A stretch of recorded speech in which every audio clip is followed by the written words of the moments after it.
What's up, everybody? So we're back again.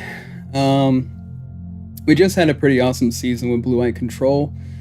Got to Mythic, and because of that, we actually we started off this season at the bottom of Platinum, and so I did a series from Bronze all the way up to Mythic for the last series. There's 15 different parts to that series. If you haven't seen it, please check it out. It was a pretty wild ride all the way up through. And this season, we're going to do things a little bit different. I'm going to just, I really do like Blue Eye Control. And so I just wanted to make a series based on, my favorite deck. And then just kind of show the struggles of getting from Bronze to Mythic. But this season we're going to switch it up and play some different things, as I feel like it, I guess. But today we're starting off with Sultai Control. I don't really have an answer for you as to why, except for I really do love blue, black, and green. Those are probably my three favorite Magic colors. But again, Blue Eye Control kind of has my heart.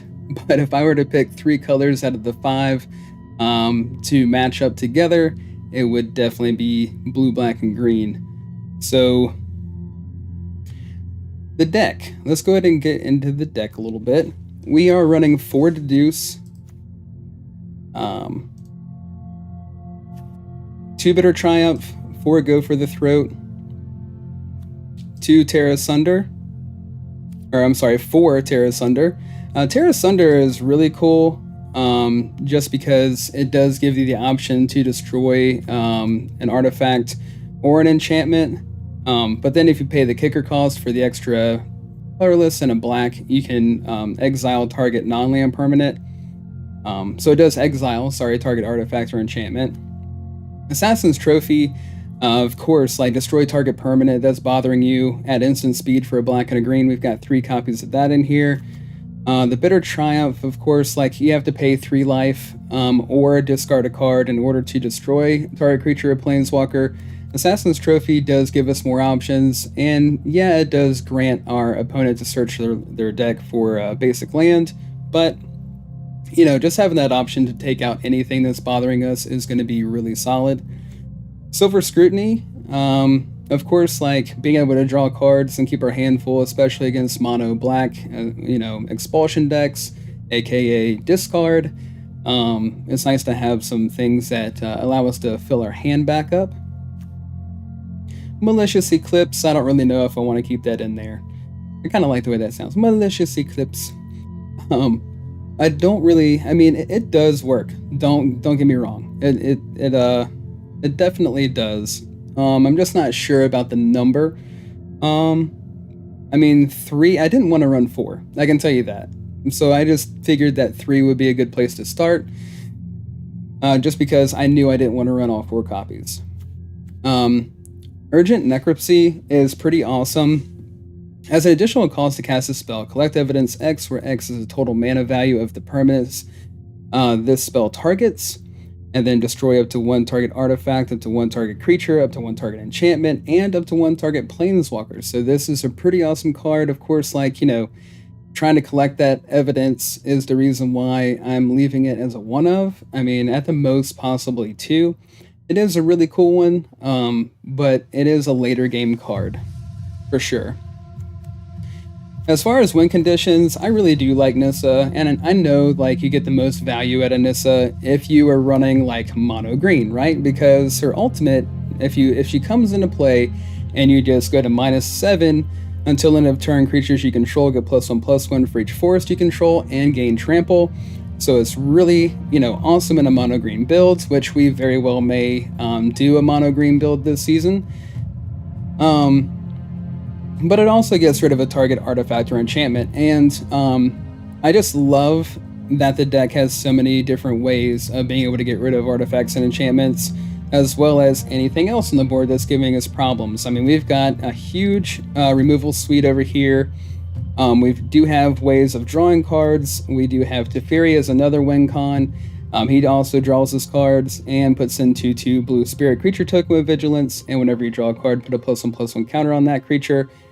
That combos very nicely with Silver Scrutiny when it's later in the game, and you have a Teferi -2 if he lives a turn, having that opportunity to cast a Silver Scrutiny and draw a bunch of cards to pump up your token you created, as well as putting those additional loyalty counters on Teferi.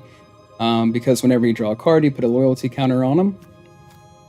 4 copies of Deadly Cover-Up to get rid of things completely, with the ability to collect Evidence 6 and then search for, a particular card in a graveyard, and then search everywhere for however many copies they have and exile all of them. It is really awesome. Cease and Desist is really good, especially being able to exile up to 2 cards from a single graveyard and gaining 2 life and drawing a card. Not only that, but it's also another way to destroy all artifacts and enchantments. And with Boros tokens being so, I guess you could say relevant in the meta, I think that we definitely have answers there. As far as the mana base goes, I kind of try to keep everything a little bit more consistent, a little bit more even, I guess you could say. There's a couple of cards that I wouldn't mind seeing in the mana base, but 2 island, 2 swamp, 2 forest, a couple of Dark Slick Shores, 2 Restless Reef, as well as, and as far as restless things go, 2 Restless Vinestock, as well as 2 Restless Cottage. We do have the Blooming Marsh, Llanowar Waste, which I wouldn't mind having a couple more of, Hedge Maze, a couple of Yavimaya Coast, and we were able to work out just a couple of Demolition Field in the mana base. Of course, we still have those issues with creature lands, but we, as well as Fountain Port, Mirex, and those types of things, couldn't really afford to throw all 4 Demolition Field in here on a 3-color deck, so we went ahead and went with 2 copies. And yeah, I just felt like, Control, Volition Reigns, is the name of the channel, and we are, we're fond of our control decks, let's just put it that way. Anyways, I'm going to stop running my mouth, and we're going to jump into some games here.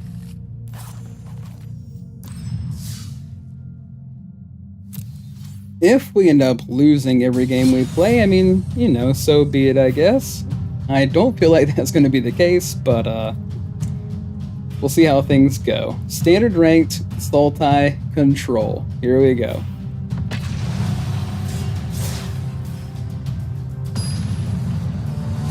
Well, that didn't take very long at all. Birthing Pondrick. Ooh, cool. Okay. So you guys kind of know how I roll. We always look over here to get a vibe and try to see, like, what they may be playing. They have a mouse. And they have a bunch of ugly stuff. Could be mono black, could be Golgari. Could be mono red, for all we know. This looks like a pretty decent hand. Could be better. We'll keep it. 4 lands and some removal. Man, I guess that's okay.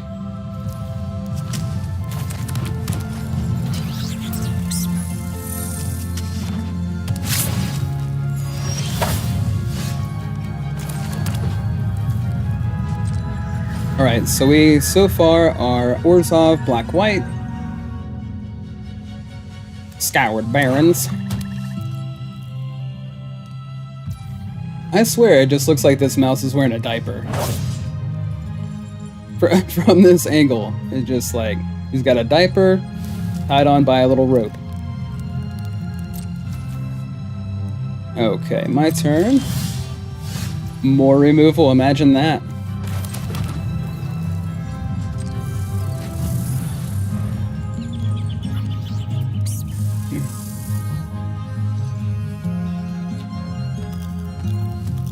And we do love this this battlefield. It's pretty awesome. Just playing in, you know, a little storybook here, little pop-up book. Braids. Take it out.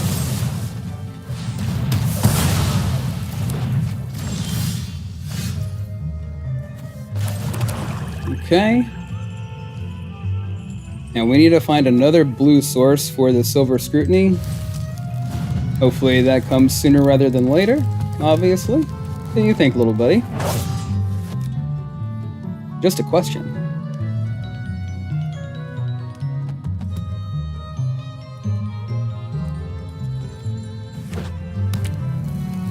Restless Fortress.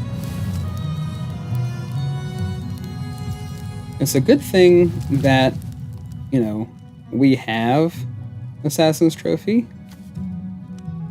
Do we want to use it now? Not really. We'll be okay until they activate it, I'm sure. Alright, if we could find another blue source, we could get some silver scrutiny going. That'd be awfully cool.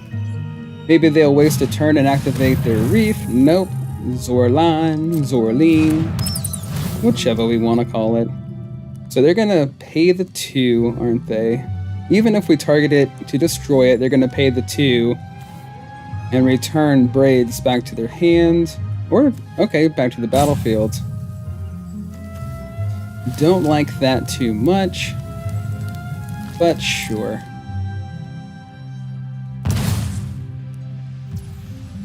Yeah, here comes braids. No problem. Let's see. Maybe we just go ahead and take the 3 life and get rid of it. Or we could just tear asunder. But I don't want to pay the 4. Let's deduce. Okay, another black source.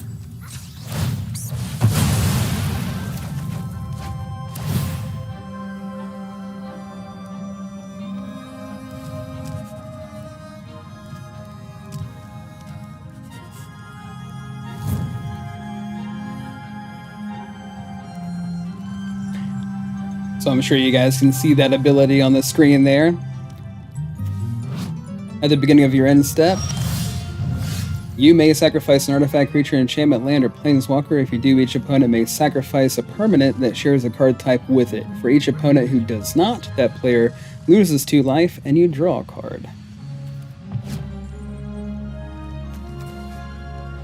So we could use a demolition field to, for one, take out the fortress and find a blue source, which would be extremely beneficial. Now we can bitter triumph and get rid of braids by discarding a swamp.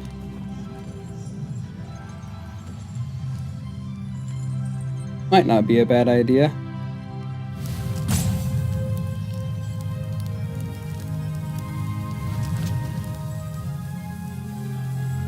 We'll pass a turn. Because we're cool like that. We play a land and we pass.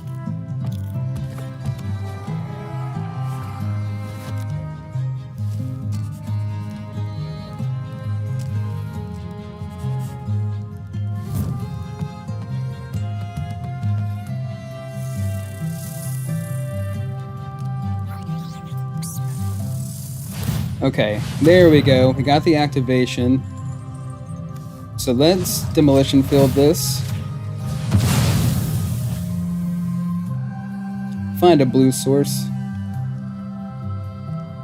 Let's see, we need black and green for Assassin's Trophy, and then we would need green and black.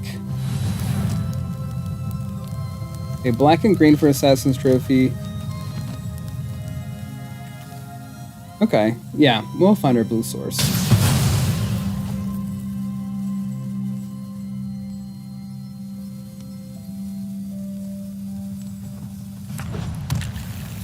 Okay.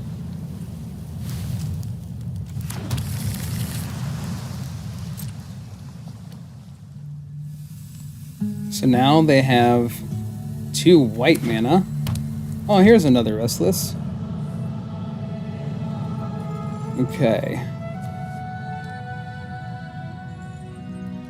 So that's the question. Let's go ahead and do this. And discard a card to get rid of braids.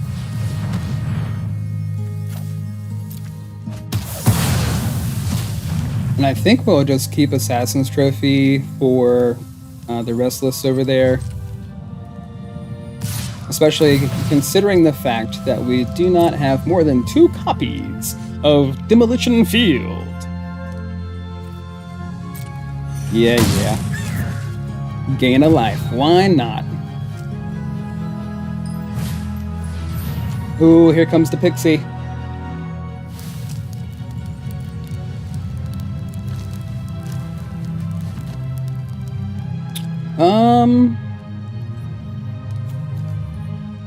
Sure.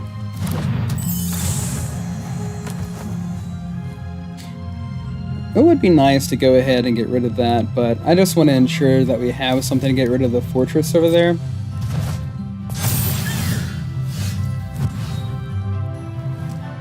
Okay.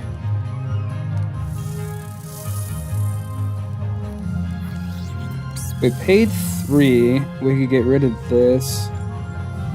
But then that's going to come in and just grab it back.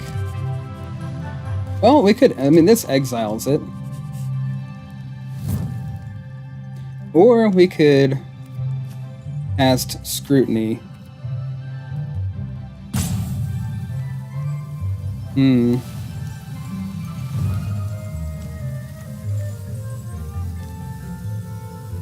I think we'll just exile this.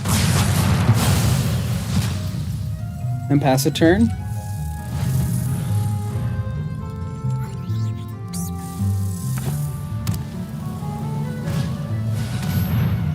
Yep, here comes the bat again.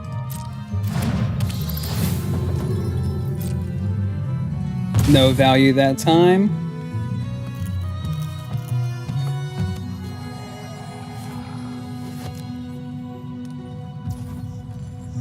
Okay. See if we draw some more removal. Oh, there we go. We got Deduce. Not bad. Okay. Do we play Asunder? Asunder.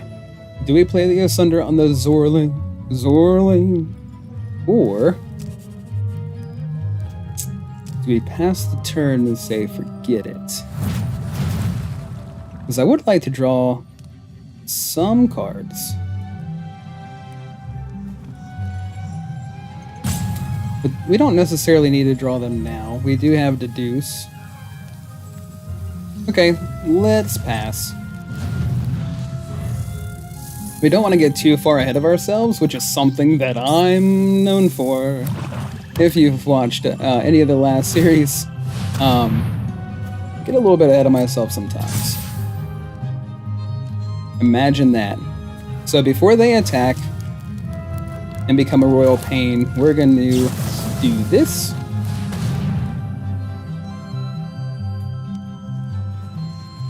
Get out of here, Restless Fortress.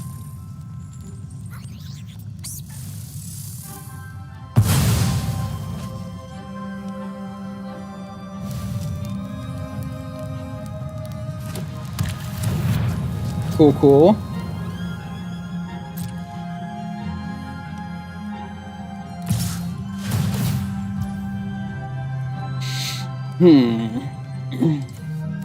They've got a couple of fortresses. Non-land permanent card. Literally just gonna hit us for 3 here. Or we could take it out.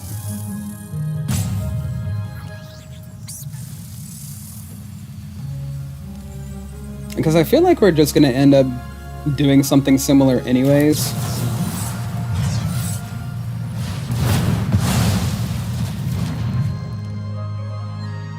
So might as well just take it out now. Take out the trash. What is this garbage? Get out of my face. Alright. Sure, gain a life. No problemo. We should have held on to it. And see, isn't that funny how that works? Okay, well, we do have this. That's pretty cool. Let's pass the turn. They don't have any creatures to do anything with this anyways.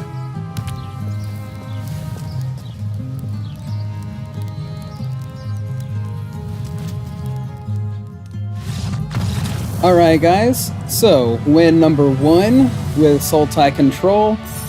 I know that we're going to have some issues with some different decks, don't get me wrong. We're definitely going to have some issues coming our way.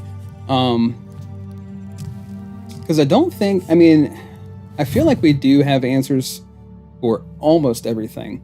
So, with that being said, there are a few different decks that I feel like we're going to have a real issue with. Especially like Boros aggro. I feel like we're going to have an issue with that. And there's a couple of other decks, like Mono Black. I do feel like we're still going to have a hard time with that deck. Blue Eye Control, running Jaces. I feel like if we do come into that matchup, it's going to be a little bit rough for us. But as opposed to sitting here and giving you a list of the reasons why Sultai Control might not be the best deck to run in Standard Ranked, we're going to go ahead and play Sultai Control on Standard Ranked. If you play through 3 returns without seeing the time refuse, you'll get a 30-second extension for a future turn.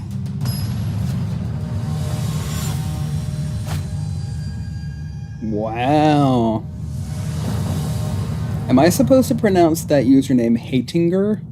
Hatinger. Who are you hating? What's her name? Why are you hating her? This looks okay. We've got black, green, and blue.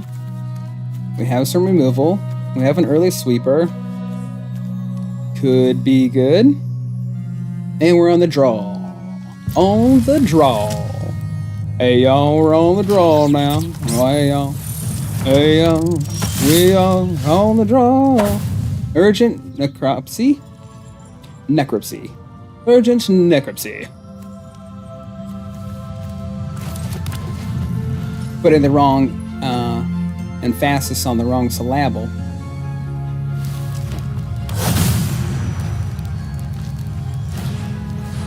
Yes. Very nice.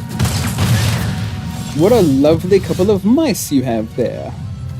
So Dark Slick Shoals, and then our island, and then hopefully everything stays small enough to where we can play our Malicious Eclipse. That would be wonderful. Awesome sauce. Awesome. We're going to wipe everything out next turn. Yay. But do we really want to take 6 and go down to 11? I don't really want to waste a spell, but at the same time, that is a lot of life to lose. We could go ahead and save ourselves 2 damage. Go down to 11. I don't like going down to 11. I don't like it at all. So let's get rid of 1.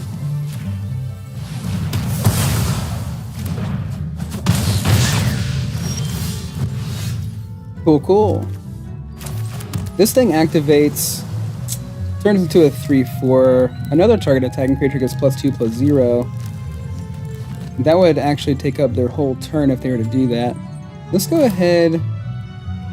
Do we want to do this now? Or?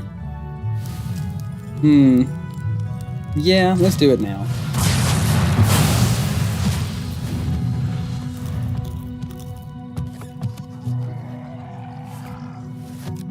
That was probably a mistake.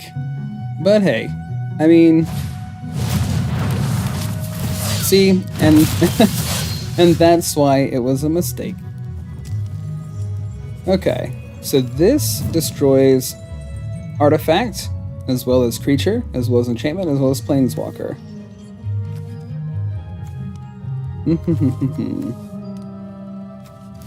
So we play the forest now. We could at least play Terra Sunder and Exile 1. If they go to activate their land, we could take that out with Assassin's Trophy.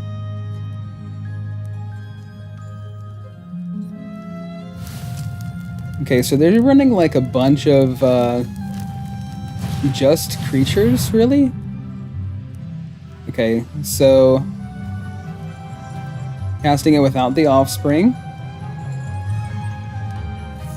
Giving something double strike, sure.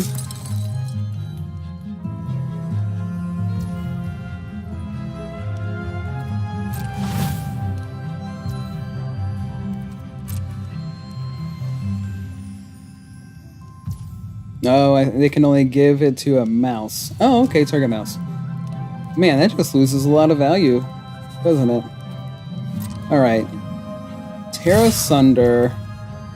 The 2-1.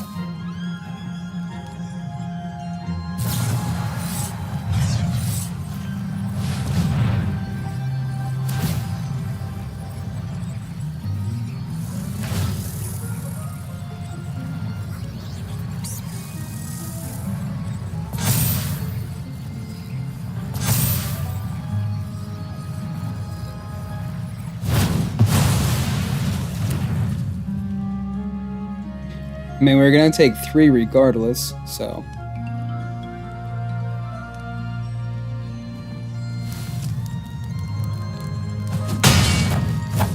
No problemo. Well, that's pretty cool.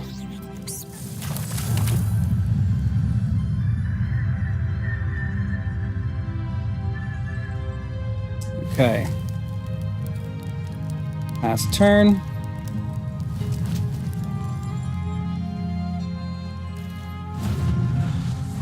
So at the minimum, we get hit for 5. Double strike off of this dude, and then 3 off of this. They could also activate their land.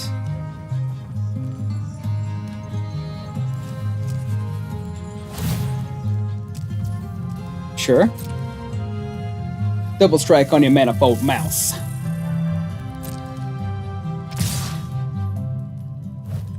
We take a whole 5.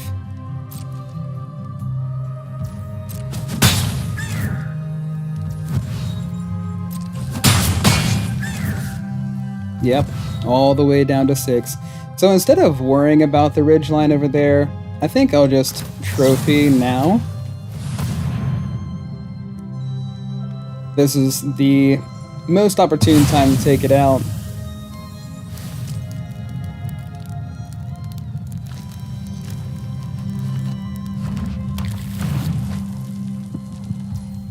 Okay, the question is going to be, we could take out all of the Emberheart Challengers, or we could take out all the Manifold Mice.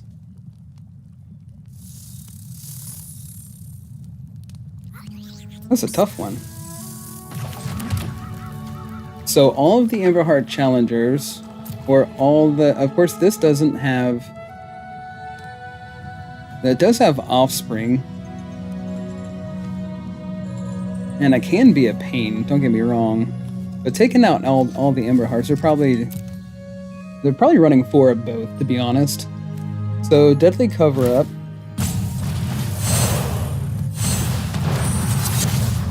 And use these 3.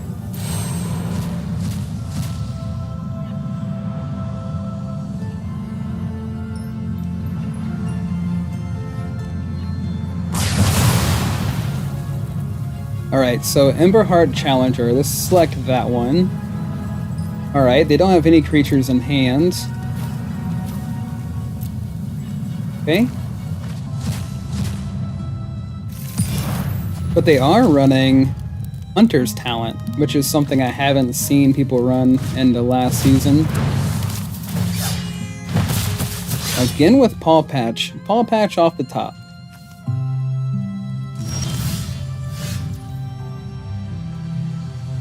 Okay. Throw a cottage down, pass the turn. When Hunter's Talent enters, target creature you control deals damage equal to its power to target creature you don't control. Okay.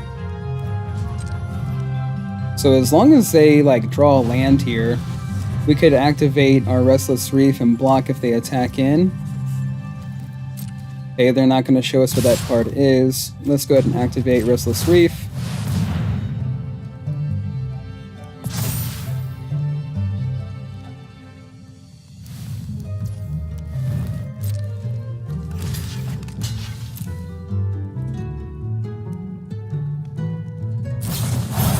Okay, Monstrous Rage.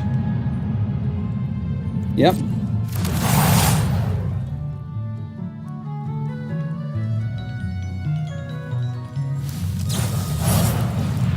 They had the second one. Alright.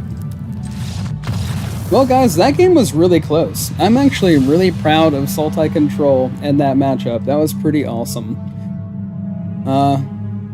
Could have played it a little bit differently. If I would have went down to 11, of course the following turn we could have swept the board, been in a little bit of a better spot, I guess. But then again, the next couple of draws that he had weren't all that terrible. So we're going to jump right into another one. This is kind of fun. I mean, it really is. Sultai Control is a lot of fun. It's excellent. Muy bien, excelente.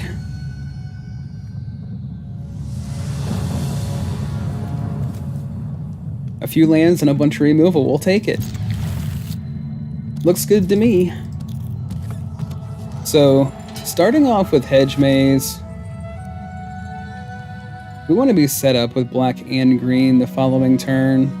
It doesn't really matter which one we use to get there, but we do want to make sure that we've got, you know, another land on top. There we go. We'll leave that there. And I'm not even going to attempt to read the username. For obvious reasons.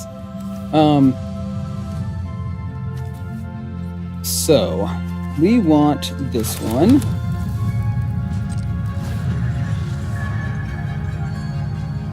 We'll see if they go ahead and do any type of shenanigans on their Heartfire hero. And if they do, we'll bid a triumph to the bitter end. Or so it were.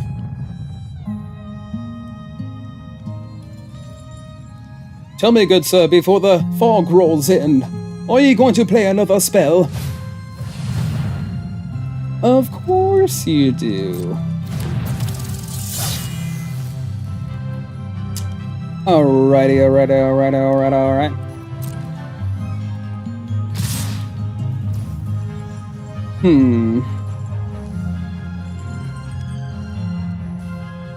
We can Malicious Eclipse the following turn. There's no need to get our undergarments in a bunch, or twist them in a knot, or get them in a wad. Okay.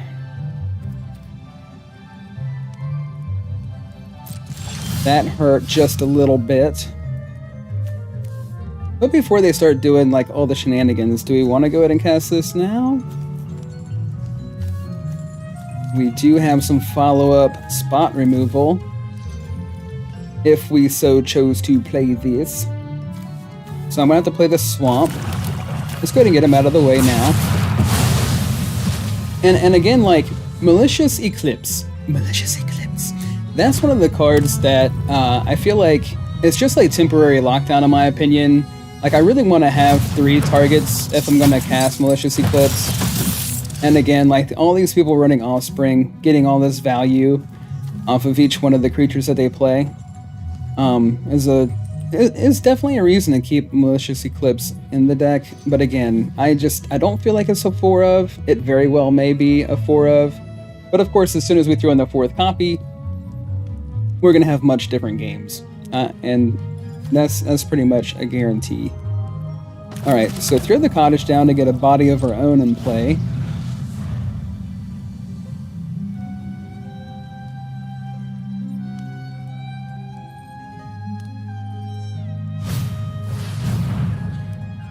Alright, whenever you attack, you may discard a card, put a +1/+1 counter on target attacking creature, gains trample until the turn.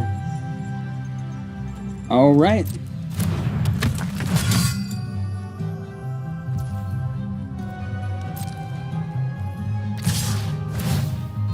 Which one are you going to target?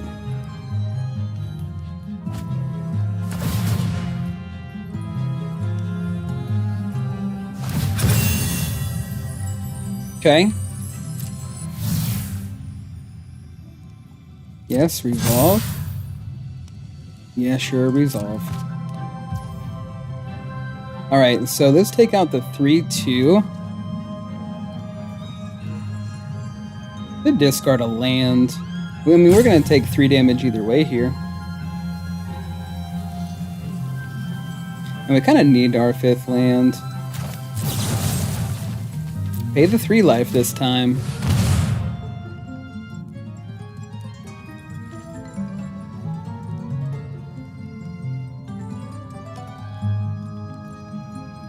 You got a monstrous rage in hand over there.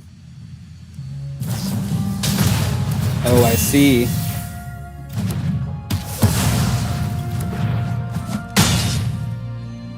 Still take us down to 10. Yavimaya Coast. We have the removal to get rid of both of their creatures. Let's see what other type of shenanigans they try here. So with the last couple of decks that we've seen, honestly, Malicious Eclipse, you know, definitely could have been a 4-of in those matchups. And again, +1/+1 counter on target creature. Yep, sure. Could have taken them out before attacks, but I'm just trying to bait out some cards in their hand if they're going to play any.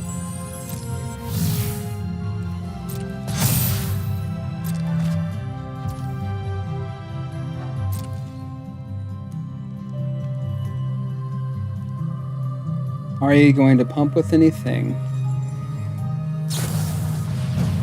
Okay, we'll take this out with this.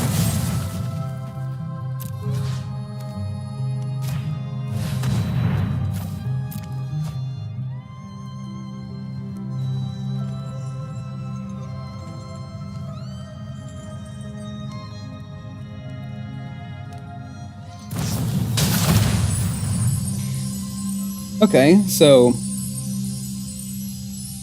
gift of food.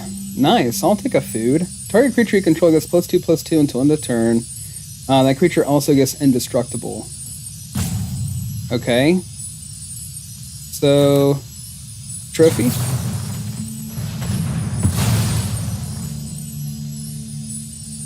They could very well have another one of these in hand, play the untapped land, and cast Crumb and Get It. Or, obviously, they still have a Battlefield Forge open to do the same thing.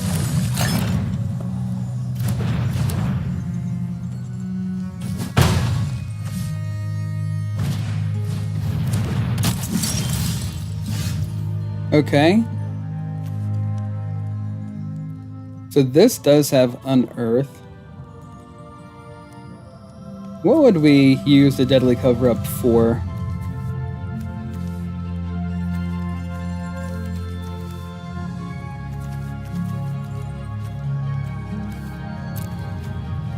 This is legendary, so I don't think that would be the route.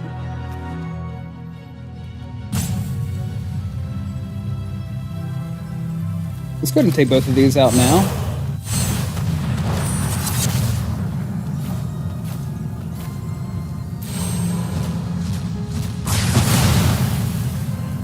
Oh yeah. Could just take this guy out. I really don't think they're playing 4-of with this dude.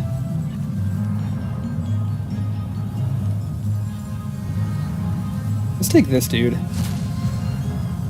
Okay, that's their hand. Does it get lost? We'll take all 3 of these guys out. There we go.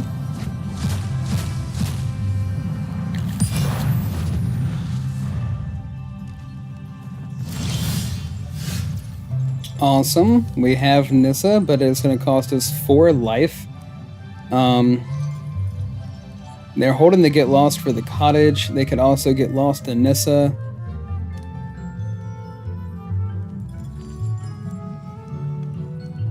So we will pass a turn.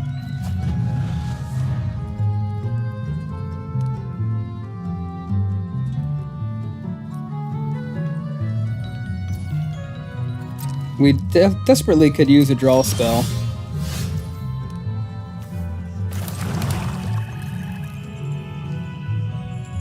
Okay, we're getting closer to being able to cast Nissa without taking any damage.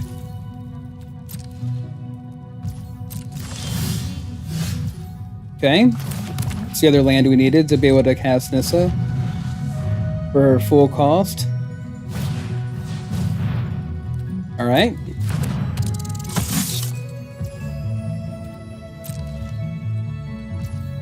So I think we could play Cease. Exile this. Actually, cancel.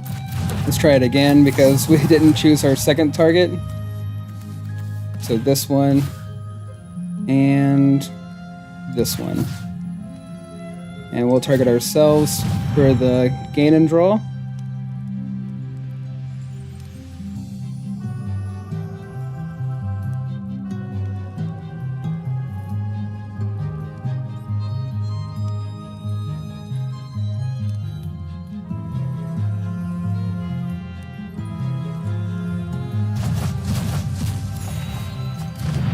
Awesome.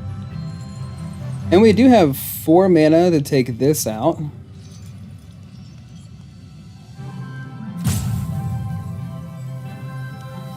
But is that the play? Sure.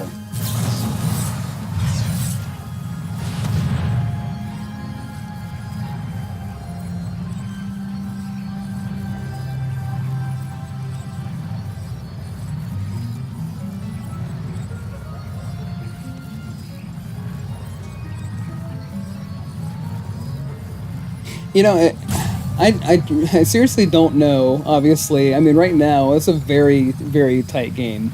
But I just feel like, you know, once this deck starts rolling, it can be a bully. I mean, especially, like, once we hit a draw spell. If we could just hit 1 Silver Scrutiny, I mean, obviously, we'd be in a much better spot. I mean, that works, too. So they're gonna get lost something, and let's go ahead and play the Nissa.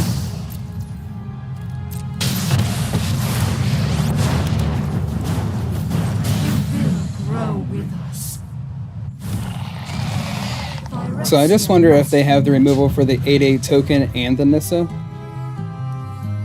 And then if they do get lost out of their hand, we can activate our cottage.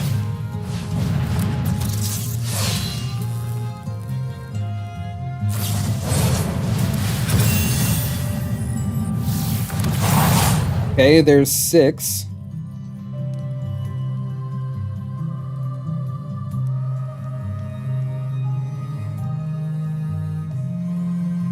They have a couple of different ways to get rid of Nissa now.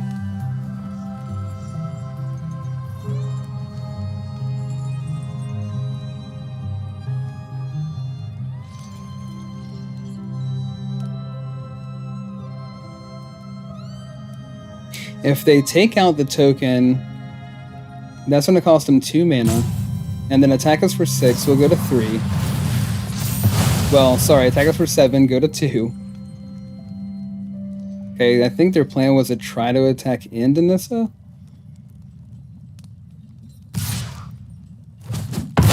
Okay, we go down to 2 life. Are they going to be able to burn us out this coming turn? I guess that's the question that we have to ask ourselves now. So we exile their creature.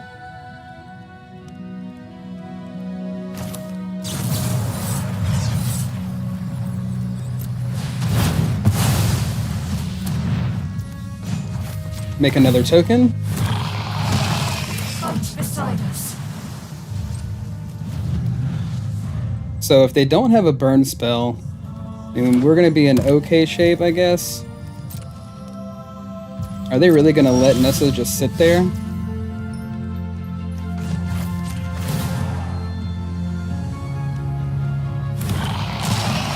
Phyrexia must be So we can, I really would like to attack with this. Let's go ahead and activate the cottage. And let's just attack with the cottage.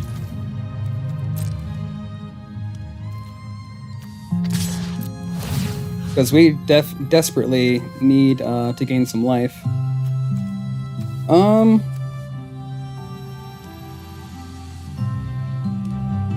Doesn't really matter.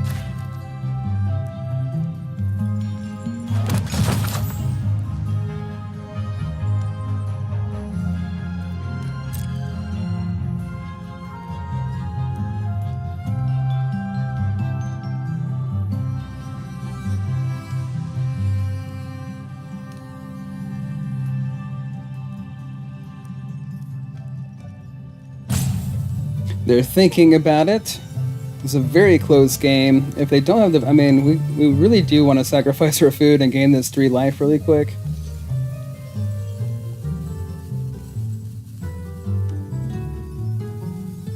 Okay, are they just going to time out? Well, while they take a break, we will too.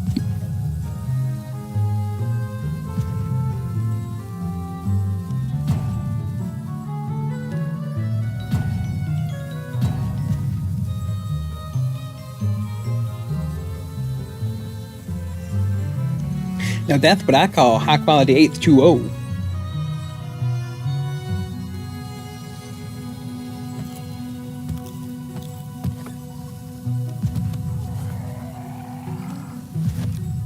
Okay, well, it appears as though we won this game, guys. And again, like, once the deck starts rolling, it seriously does feel like we just bully our opponent. Now again, granted, there's going to be decks that we're going to have a really hard time against. I think Domain Ramp is going to be a hard matchup, for sure. Mono Black Excursion. Not Excursion. Expulsion, my bad. Yeah, let's take a Mono Black Excursion. But Expulsion is going to be hard, aka discard. And obviously, like, we still have some trouble with different versions of red. You know, they're kind of taking mono red and splashing white or green or black with it for some added value. Like Cell Sword for 1. That's a huge card for red. And then, I mean, mono red decks are running it, even though the other half of it costs black to cast. They're like, I don't care. Alright, so let's sacrifice the food.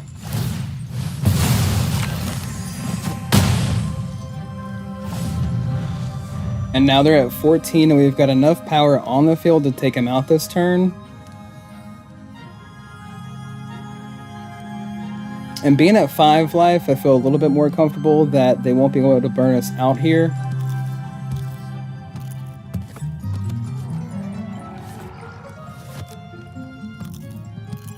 And we'll just keep eating candy and knocking on Grandma's door. Here we go again with the timer.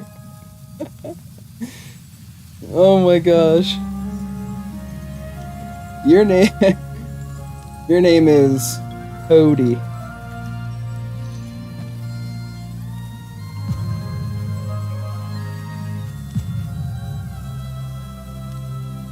Sincerely I do.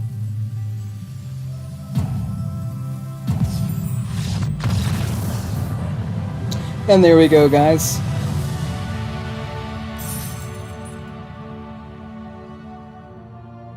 So, got a couple of wins under our belt. We actually were able to string together a few wins. I did go ahead and play test this deck a little bit before I started the stream. Dust Animus is one of those cards. That is an excellent card, by the way. 2 for a 2/3 flyer, awesome. Hot for 2, amazing. If you control 5 or more untapped lands, it comes in with 2 +1/+1 counters and lifelink. I mean, that creature, I really want to build a deck around him. Like, I want to put him in some kind of shell.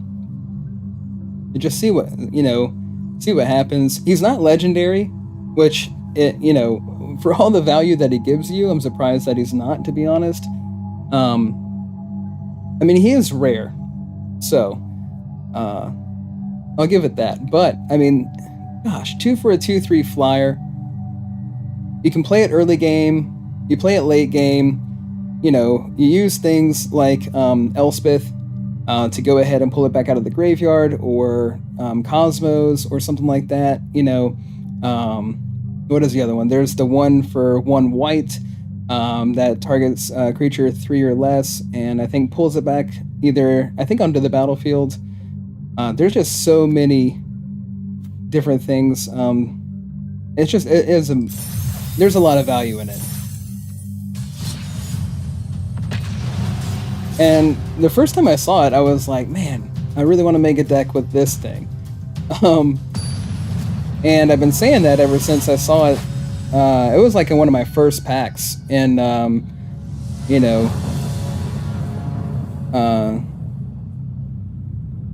the Thunder set. Thunder Junction. We got black, green, blue. We do have a couple of sweepers, removal, and a draw ability. Up against Fatal Fork. Okay.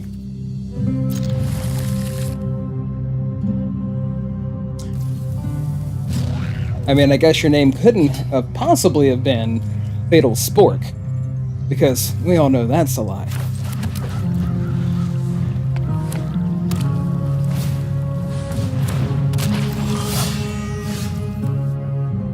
So this thing's just going to keep growing. Valley Might Caller also, I mean, just another, like, really powerful card. I mean, it's an amazing 1-drop. So many cards with excellent value.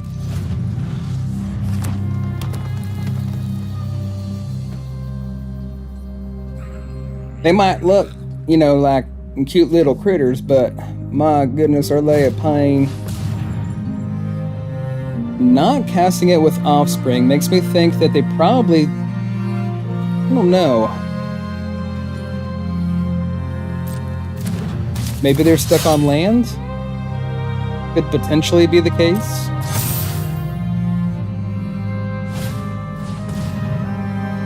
Okay.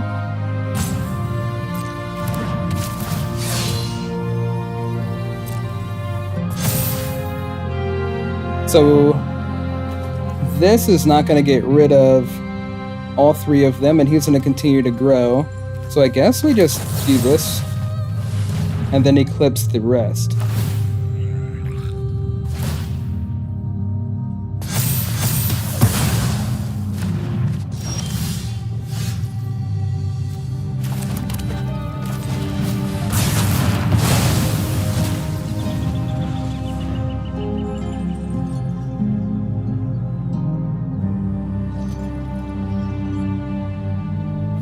Okay, so he's played 3 spells, and we've used 2.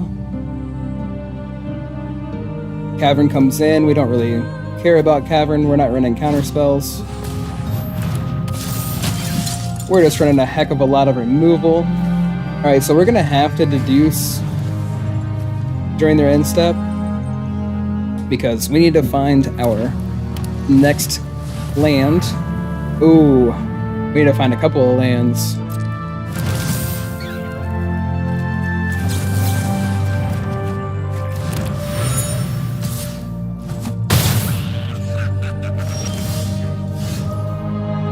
Okay.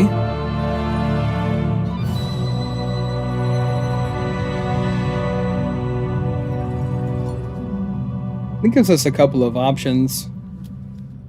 We really do need to find another land after this. We definitely need to take out this guy. So we could Assassin's Trophy and crack the clue. I think that might be the best play, honestly.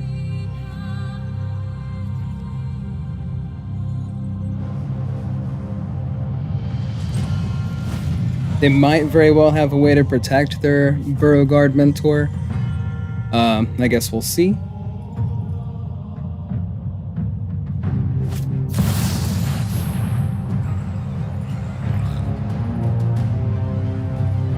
Warren War Leader.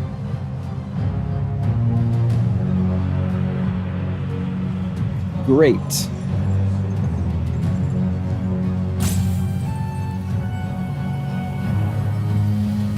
Attacking creatures you control get +1/+1.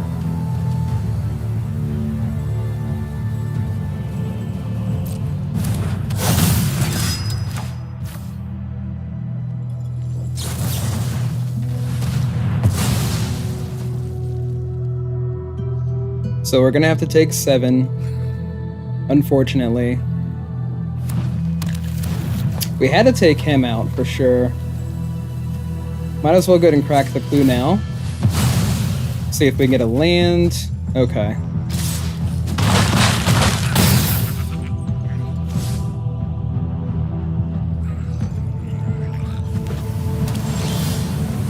Well, we found a land. Not exactly the one we were looking for.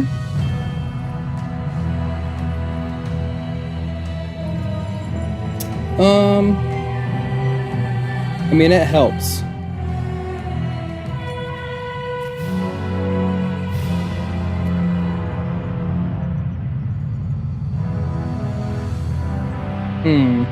Okay. So, it could very well not have the protection spell in hand at the moment. Get Assassin's Trophy and take out the Mentor. Let's pass the turn. Let's see what they do.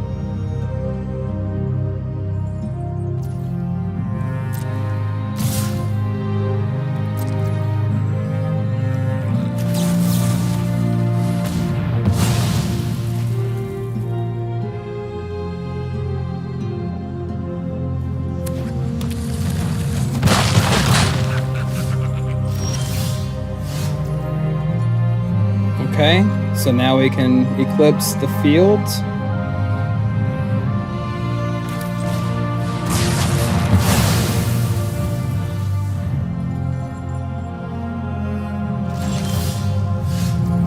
Cool.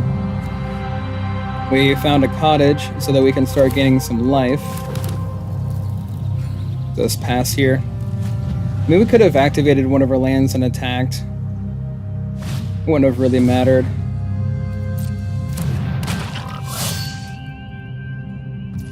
Is that all they're gonna cast?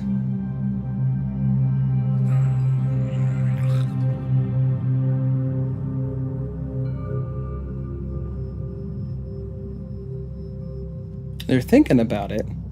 Fatal Spork is thinking about it. What else are you gonna cast? Please cast something else. We would love that. That'd be amazing. No? Okay. So we'll just exile this.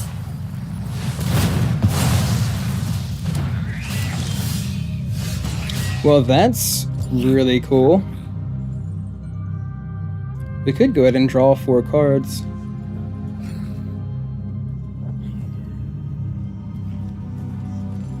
Start getting our Nissa going if we find another land.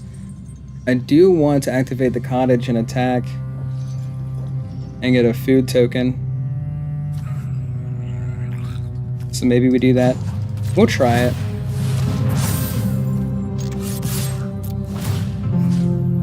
Exile this.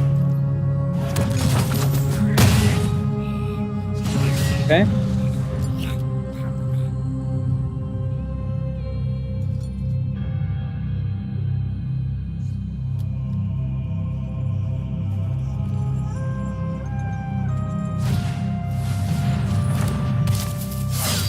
Alright, Valley Quest Caller. Cool.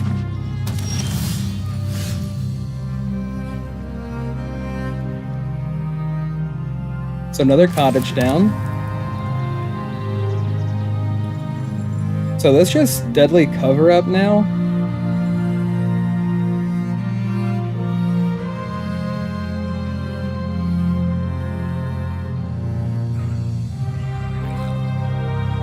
Yeah, let's do that.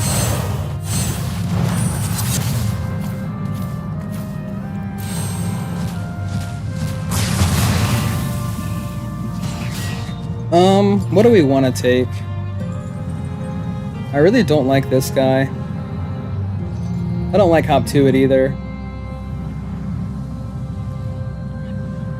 Let's take the, I mean, both of these pump the team, right? I don't know if they'd have 4 of these or not. They could very well could. I'm gonna take this. Okay, bite down. Go ahead and take these guys. I didn't think they would actually be running 3 copies. But now we know that we have the bite downs. So we're pretty free to do whatever we want at this point.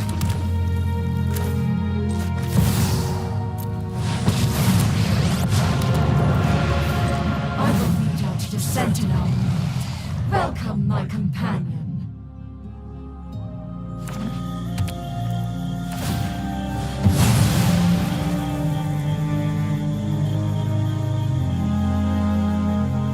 So they get to put some kind of creature in their hand, which is fine. I mean, at this point, I don't know if it's... I mean, it's not really going to help them.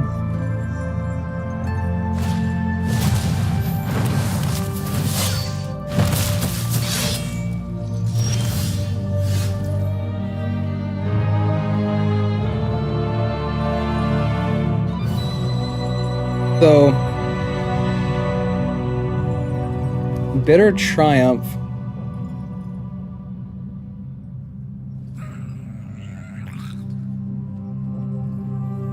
We could go ahead and just draw a bunch of cards.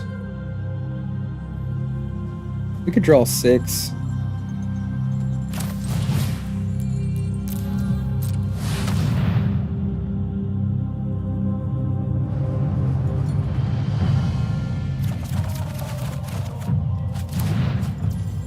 There we go. Throw a vine stock down there too, another one. And make another token.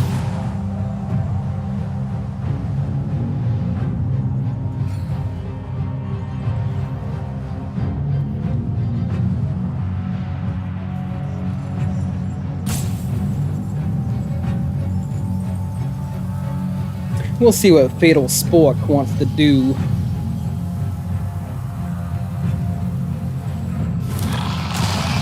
Phyrexia must be nurtured.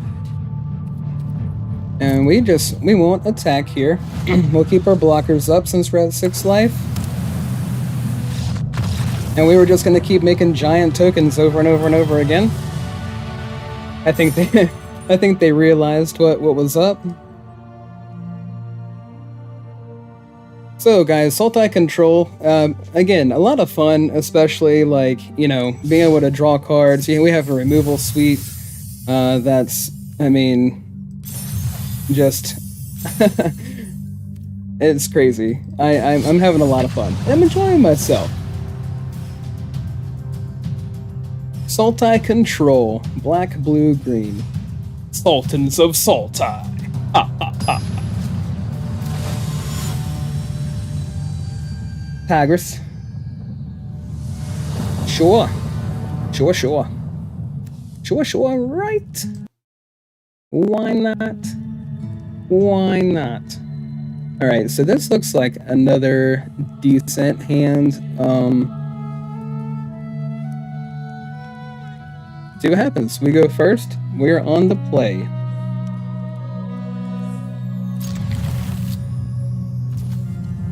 Start off with Blooming Marsh, I guess. That'll be fine.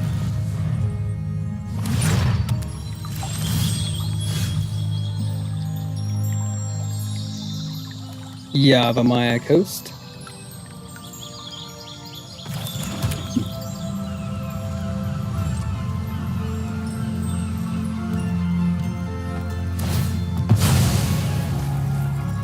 Which, by the way, I was talking a lot about Fabled Passage in the last stream. You'll be happy to know that I actually went ahead and got some out of some packs. I have a play set now. I mean, it's always cool though. Like, fetch lands are awesome. Fetch lands are huge. Being able to pull those basics out of your deck is extremely beneficial. Okay, so this is going to have to resolve. Yep. Sorcery spell with mana value 1 or 2 from your hand. Mill 4 cards, okay. I did see the Squirming Emergence in there. They went ahead and grabbed that. Okay. Exile target instant or sorcery card from your graveyard, copy it, and may cast a copy. So I think that might end up having to leave. It's a good thing that we do have Cease as well. So we'll cast this.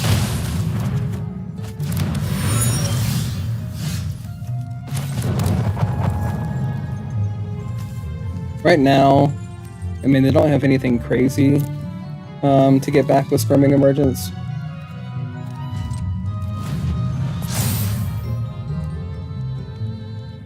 Sure. Another Squirming Emergence. There's Atraxa.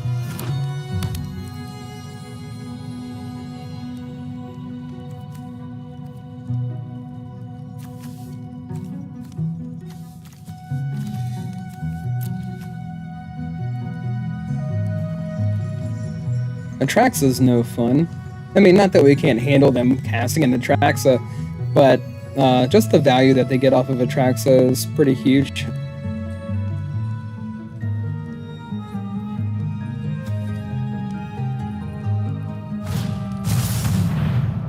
Okay, so they want the little dude. Sure.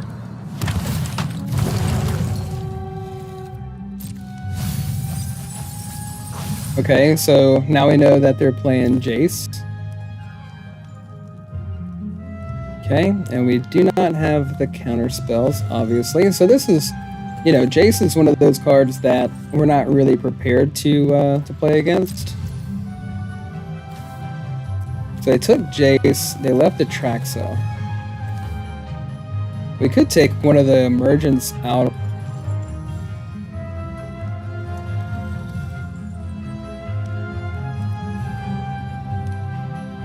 So they're going to be able to exile the Emergence, copy it, and cast a copy regardless with this. So there is a lot of value they're getting from that.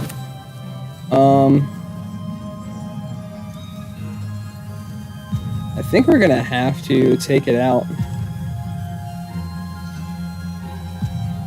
I don't know. Let's just go ahead and draw a card, actually.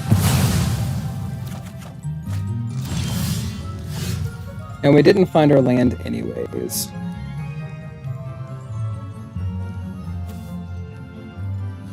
So I guess we'll give it another shot. There it is.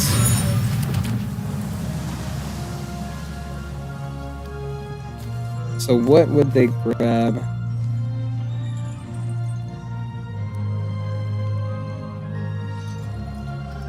Equal to or less than the number of permanent cards in your graveyard. Non-land permanent card in your graveyard with mana value less than or equal to the number of permanent cards in your graveyard.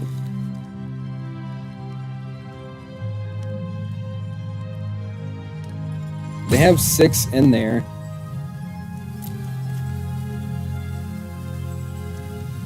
Okay. So they're pretty close to being able to throw Atraxa in. Yes. So they cast it. Yes.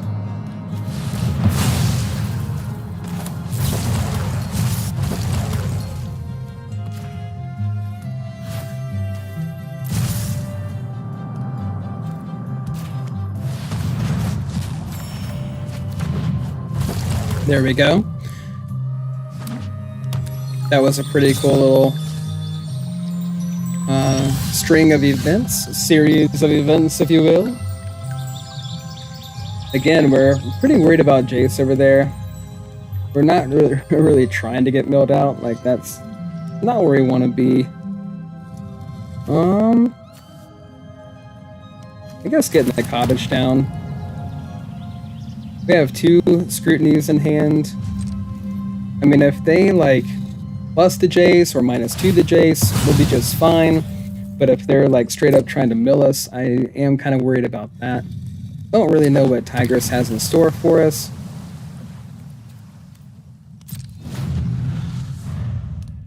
Hopefully that's not the only agenda.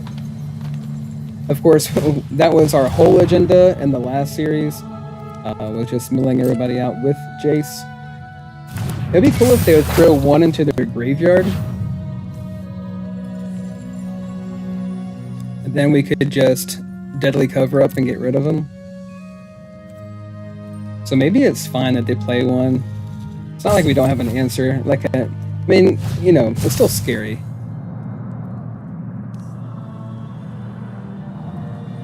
Well of the Forgotten. Target opponent discards a card. Look at the top 2 cards of your library. Put one of them into your hand, the rest in your graveyard. We discard a card. Sure. Guess we need to keep all the land that we can. We'll get rid of Eclipse.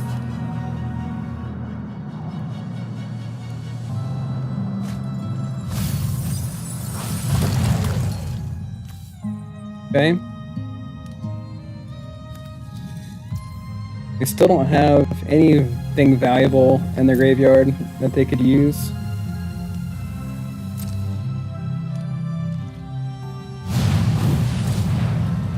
So now they're gonna cast a Prankster. Sure.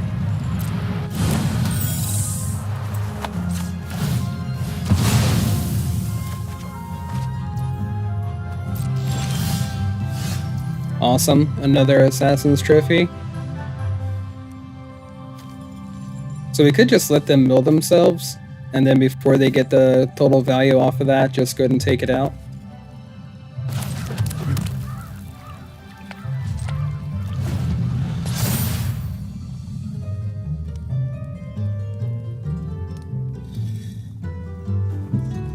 Which target player, Tigress?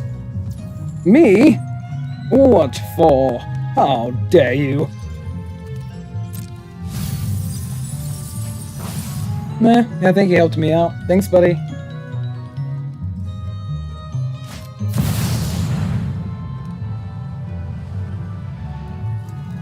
Okay, so go ahead and let that happen.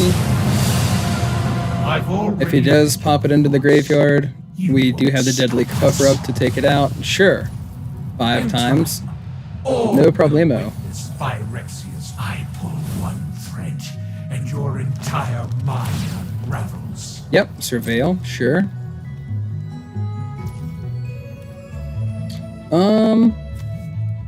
I guess we could just go ahead and do this now. They're going to attack us for a whole 1 here. We could draw 3 cards. So what are they going to grab? So they would do target non-land permanent. Yep, okay. So I want to take that out.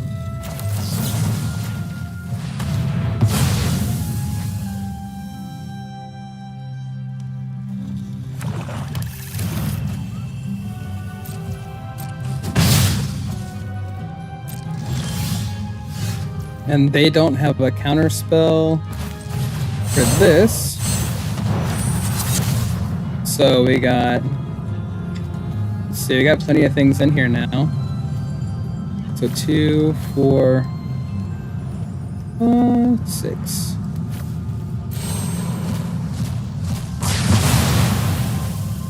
Now we're gonna take Jace out of here. Okay, their hand has a couple of Bloomeras in it. So they can cast one of them next turn. We'll take Jace here.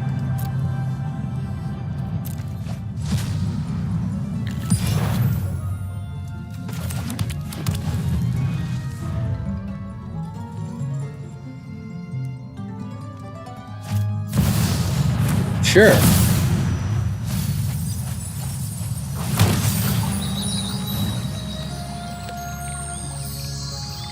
An 18-18. That's another cool deck that I want to try though, with Squirming Emergence and having the Lumira. Maybe having like some way of giving them haste would be cool, you know? I would really be a fan of that.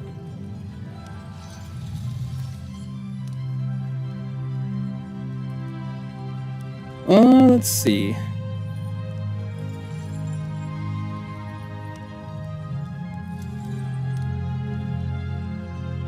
So we're definitely gonna have to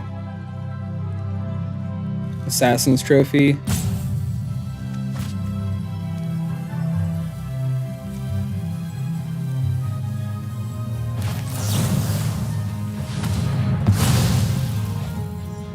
And then I guess we could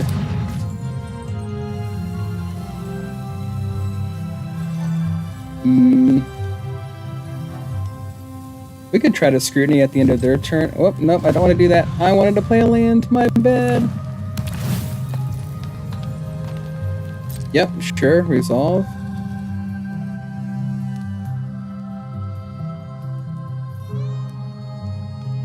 Really wanted to play the other lands. Guess it'll have to be okay. Yep.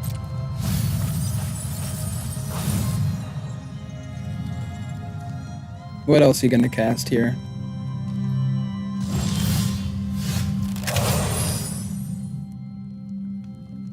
Okay. So they've got a 2020 Vigilance and Reach. Squirming Emergence could grab Atraxa, Virtue, another Lumra. They have 18 cards left. Attacking for 20.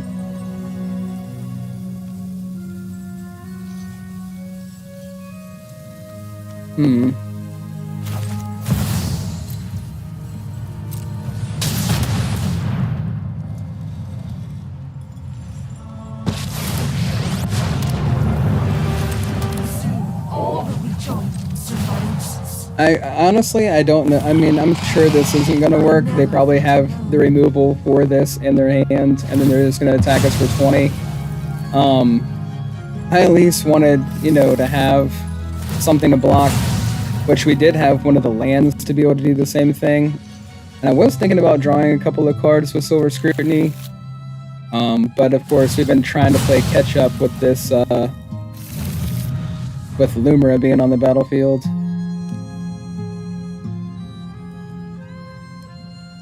So if they take out the... Okay, there we go, yep. Into the Flood Maul would take care of our token, and then they attack for 17.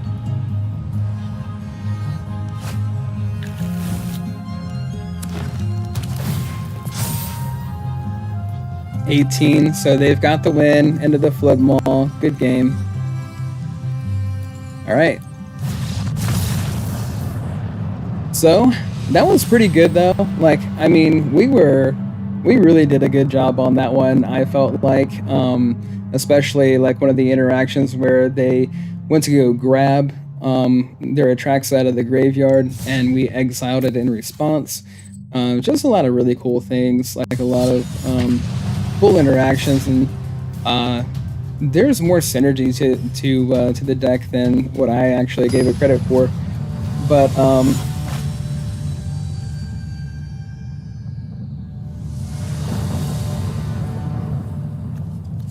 I do think that that Squirming Emergence is a really cool card, and I mean, Lumra is one heck of a creature, obviously.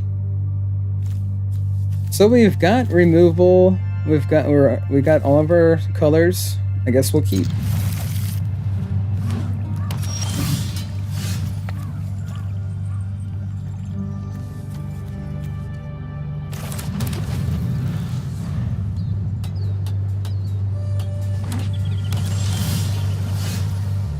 Deadly Cover-Up is always good to see. I think it was a pretty good play the last game to take, you know, use Deadly Cover-Up and take Jace out of the equation, but of course, like, Lumra was also... I mean, they have Jace, Lumra, Atraxa, they just fill their graveyard up with threats, and, I mean, we took out what we thought was going to give us the hardest time. Just because typically, like, nobody plays a Jace and lets him sit on the battlefield. They'll play Jace and then ultimate, like, practically pretty immediately. The deuce. The deuce is on fire. Cool, cool. Another one. Restless vine stock. Because why not?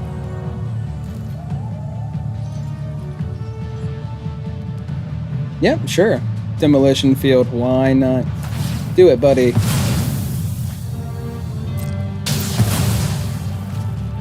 It's gonna happen one way or the other. It's on the battlefield. What do we need? A black or green source that doesn't do damage to us would be nice. We needed the other black source for Eclipse as well.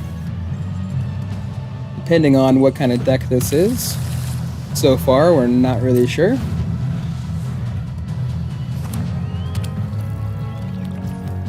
Could be Dimir control of some sort.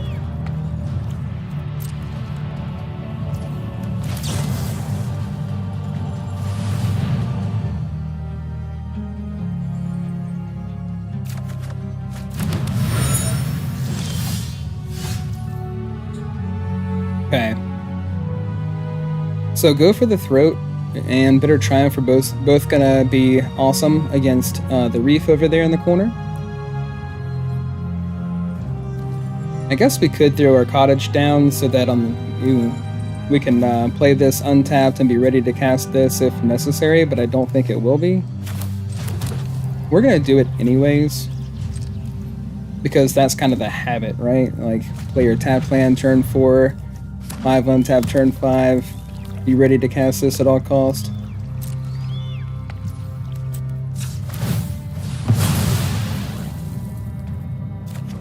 What you playing over there in Black Box? We're not sure. We would love to know. So maybe we just go ahead and throw our other Cottage down and pass.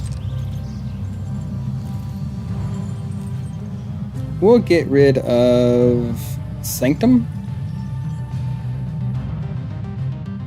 We're not sure if we need our other cards or not. I'm sure that we probably don't.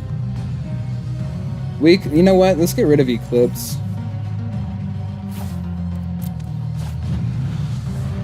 I'm just not exactly sure. Like, I've seen some Dimir decks that were on poison counters. Each player mills 3 cards. Each opponent discards a card, you draw a card. Okay? Yep. So with them playing Invasion, I mean, I'm assuming that they would have a way to attack into it, right?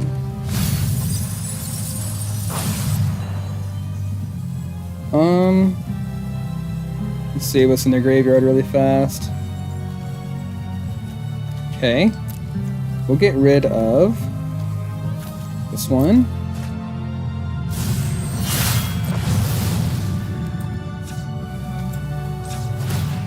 Oh, it's a pretty quick little pass on their part.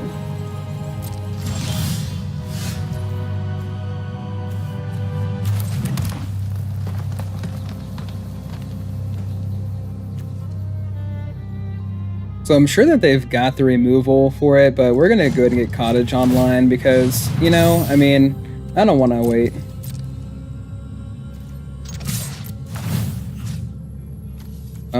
We can take out Lantern.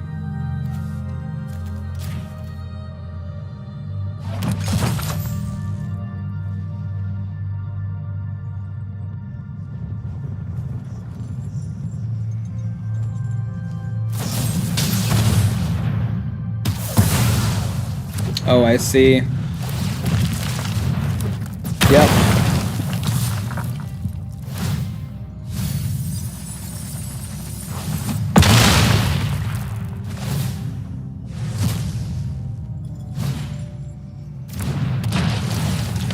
And that is exactly the reason why you wait.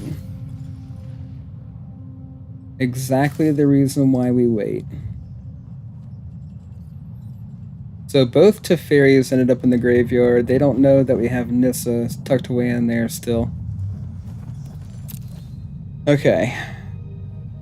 If we would have waited, we would have been able to take that out with a Go for the Throat.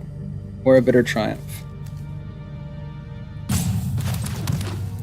So this guy... Okay. Pass a turn. Maybe he goes ahead and plays a Jace. Yeah. Okay. We're down to 18 cards. He is going to max this out. We don't have a way to stop it. Okay. So they were a mill deck. I was just kind of like... I was wondering what exactly they were on. I mean, like, again, I've seen, like, Dimir Poison. I've seen Dimir Control. Should have kind of came to the conclusion that they were Dimir Control.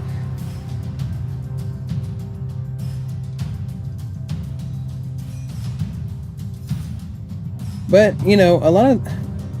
There's, you know, situations where I've gone up against poison decks and I didn't see anything for like the first 3 or 4 turns. For whatever reason, they just kept a, I guess one of the worst hands in history. So, I mean, you never know. This looks great. I'm gonna keep it. The fairy with the antlers. It's been a minute. What's up? How you doing? How you doing? Your name is literally Mulligan. Okay. What do we got? What do we got? Slick shot, show off. Yes, please.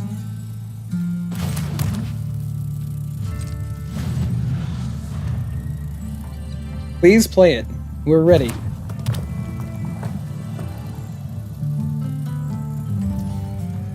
And it's mono red, so they don't really have a way to protect it. That's awesome for us. Just gonna pass the turn? Sure, why not? The deuce? The deuce is on fire.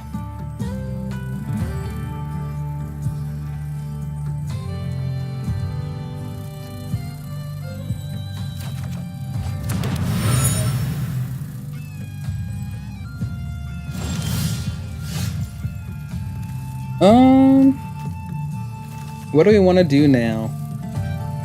We play a land and pass. So again, we've got the removal for like just about everything, guys. We've got removal for days. The only thing that I think like I would want to have in here are a few counter spells. I think a few counter spells would really go a long way in this. But that's the thing, like, which counter spell? That's the question. Because I don't think 3 steps ahead or anything of that nature would be like the best call. But maybe like some negate. Maybe a few negate. Since we can get rid, I mean, it would be nice to have an answer for Jace. And, you know, having those negates would be ideal. We can pretty much get rid of everything. So I think adding negates to the mix would be pretty powerful.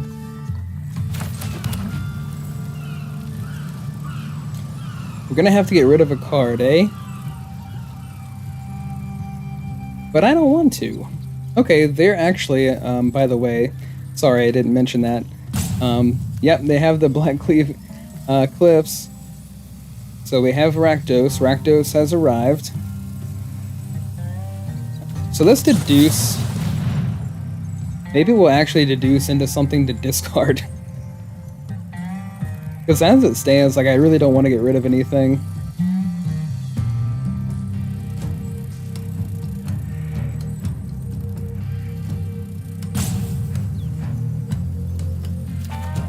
There we go. We can get rid of that.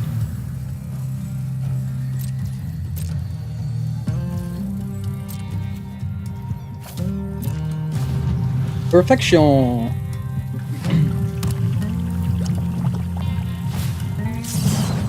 Sure, yeah.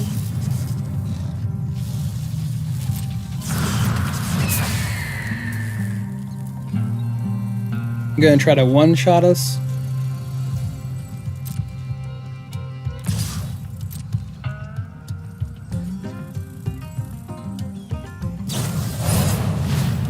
Okay, monstrous, sure.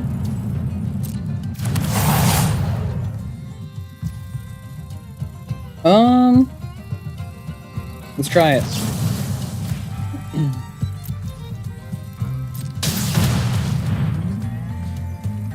Let's try it, everybody. Why not? Roll on 2. Sure.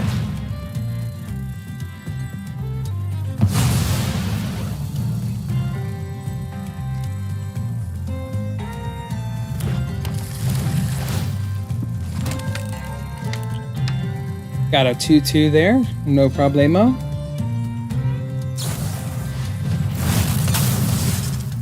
Okay.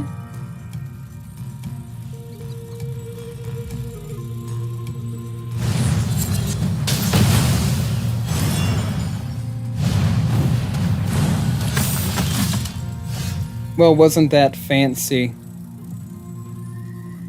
That was real fancy.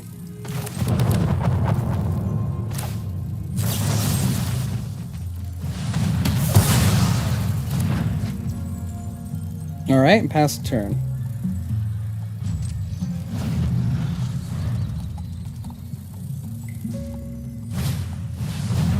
Sure.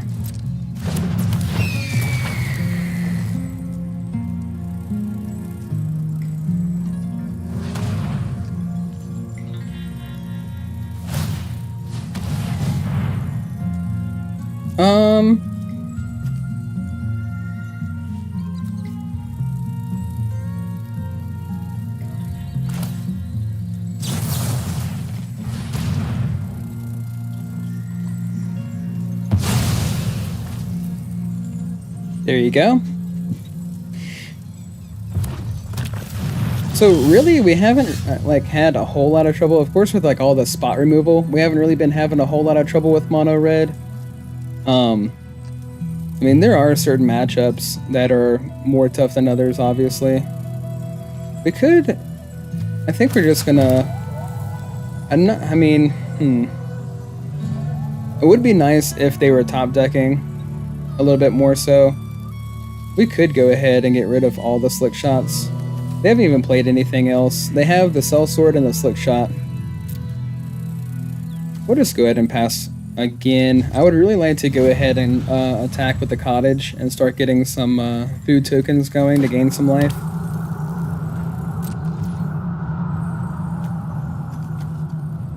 So maybe we do this here.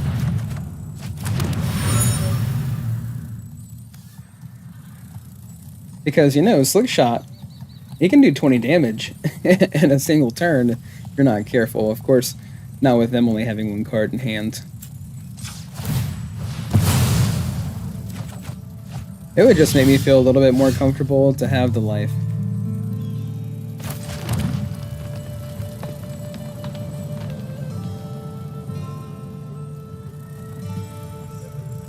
So let's see, we'd have to pay 4 to take out a creature. And I don't know what they're hanging on to. I wonder if we just go ahead and activate and attack now. Nope, we're gonna let it go another turn.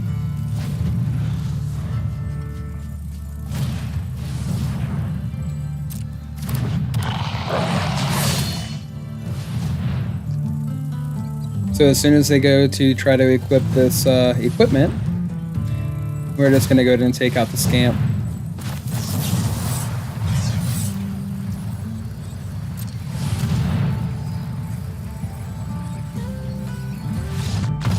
There we go. So, you know, when the deck is on, it's a lot of fun. We're still able to chain, you know, a few different wins together here so far. So, gonna keep right on moving along. What do we get? What do we get? Master's Guide Mural. So when Master's Guide Mural enters, create a 4/4 white and blue golem artifact creature token. And then you can tap, create a 4/4 white and blue Golem artifact creature token. Activate only if Master's Manufactory or another artifact entered the battlefield under your control this turn. It's kind of cool.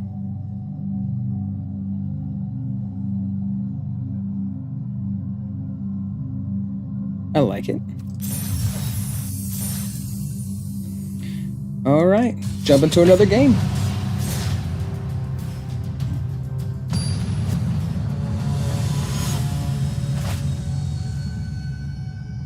Rom.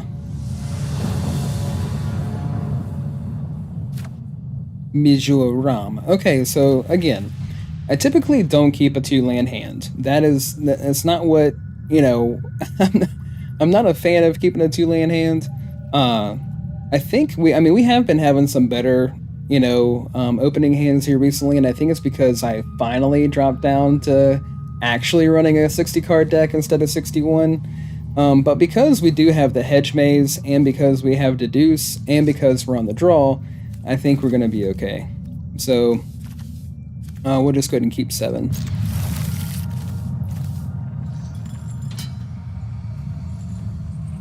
It's dark in here. Light it up.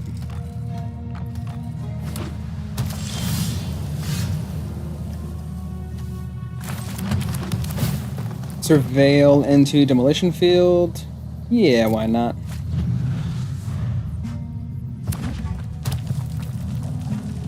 It looks like we're on tokens. Boros tokens could very well be the answer we're looking at over here as to what deck they are playing.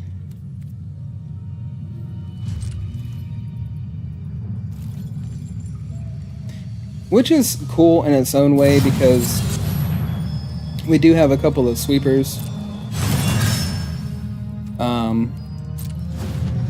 And a lot of different ways to get rid of artifacts and enchantments. Okay, so we resolve this. And we get rid of it.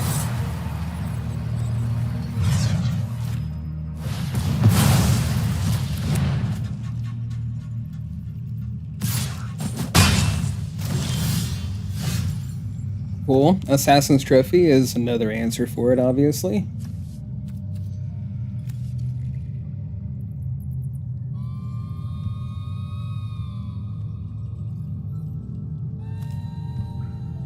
So Restless Reef is going to have to be the land we drop here.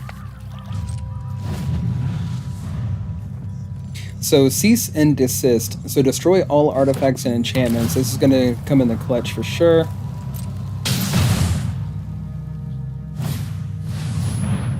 Carrot Cake, yep. Drop a 1/1 Rabbit into play.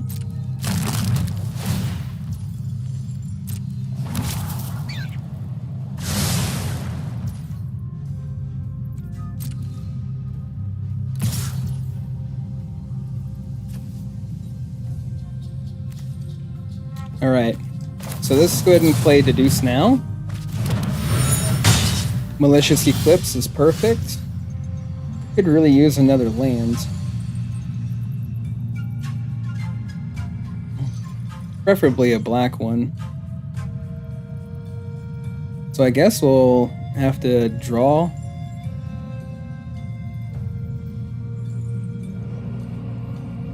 It would be so nice to be able to go ahead and play Eclipse now. Alright. Well, pass the turn.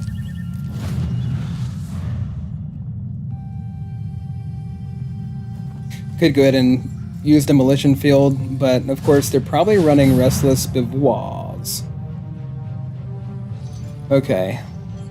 So they're going to create a copy of one of their tokens.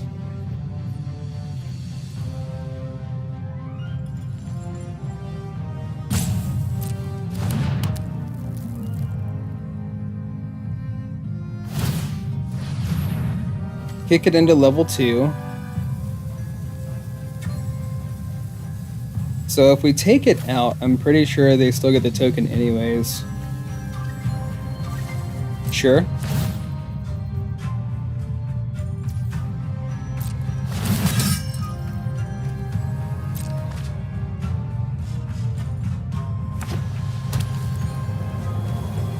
So I'm kind of glad that their turn went that way, because now we can malicious eclipse. Let's take out the forge. And I know that, you know, I mean, we have the spot removal thing if they do have the creature land. So we're not too crazy worried about that. Too crazy worried about that, boo-boo. A picnic basket. So, black source. Boom.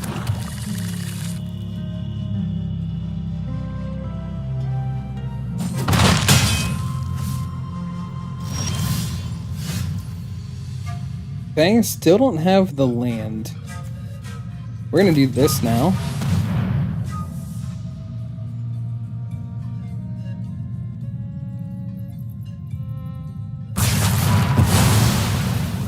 Awesome. I was worried there for a second that they'd have a way to save them all. I wasn't really quite sure in my mind like what spell they would have cast in order to save them all, but I went there, okay? And I was like, oh my gosh, what could it possibly be? Nothing. Nothing. That's what.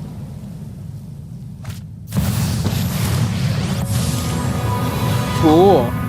This fight ends now. Sure. Fight together.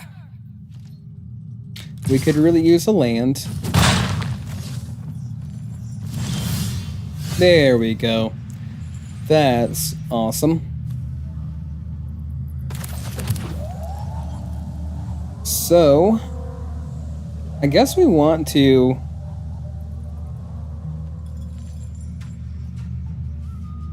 This would be really cool to cast next turn.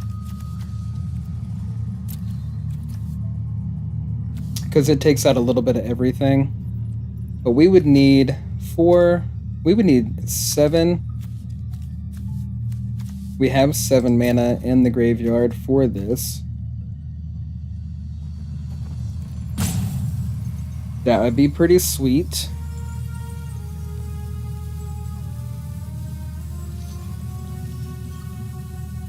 Alright, so I think we just passed the turn here.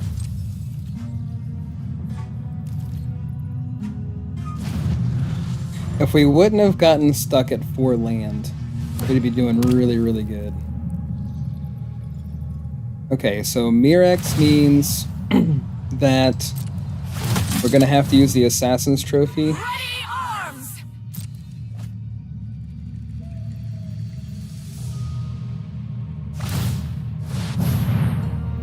So making this level 3, giving creature tokens +2/+2.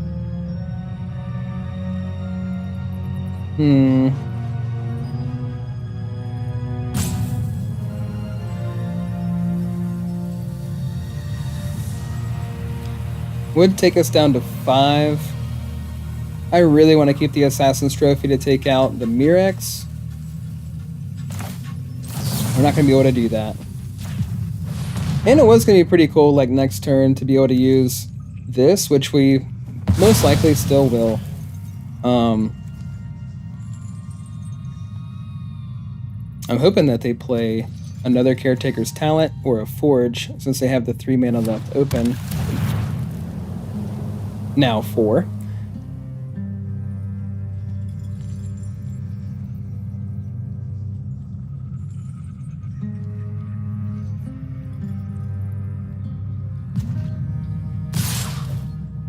Sure.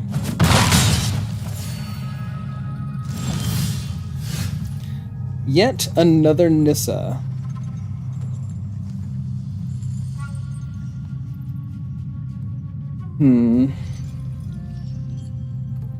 So they'll be attacking me for 4 plus 1 poison damage.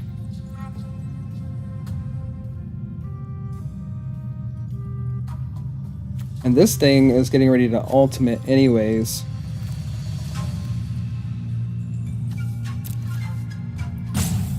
And they would grab both of these if that were the case.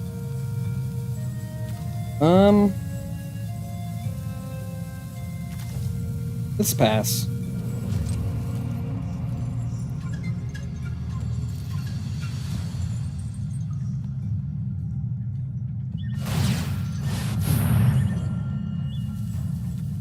Okay, we resolve that.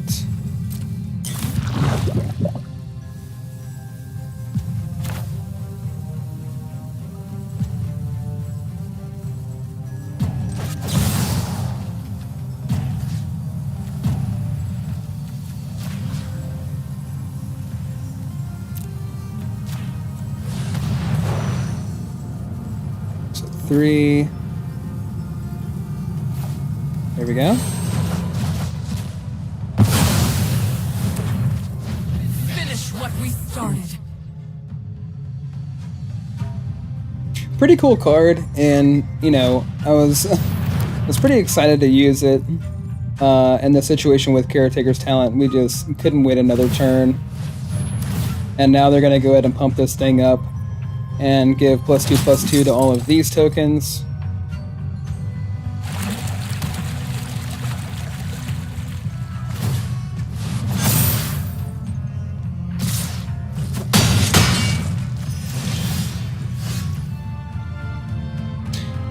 Okay. And we're still stuck on 4 lands. And we can only take out 2 of the tokens, unfortunately. So I think we're done skis here, guys. And again, you know, had we have not gotten stuck on land, I mean, that would have been a totally different game. So, like, some changes that I think I'm gonna make in this deck before I play it again in stream is definitely going to be some counter spells. And again, like, we're not coming back next stream with the same deck. It's definitely going to be different, but we will be back. Of course, like, it is 2 o'clock in the morning. We're not done with the stream yet. I just wanted to go ahead and let you guys know that we will be back later on today. Since it is, you know, 2 a.m. on Friday here, we will be back on later today with a different deck. But we're going to go ahead and jump into one more game. I'm pretty excited, you know, about, like, the power level of Sultai control. Black, blue, green, again, it's just, like, one of my favorite color combos to play. And I think that this could be extremely powerful. It could even, I'm saying it could even get us to Mythic. I think it definitely has a shot.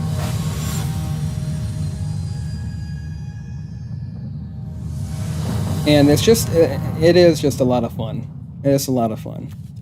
So we have black and green, so we're not going to be able to go our regular route of plan deduce on turn 2, going into our 3rd turn. But we do have some all the removal. And at least we do have 3 lands in play, so I think we're just going to go ahead and keep it.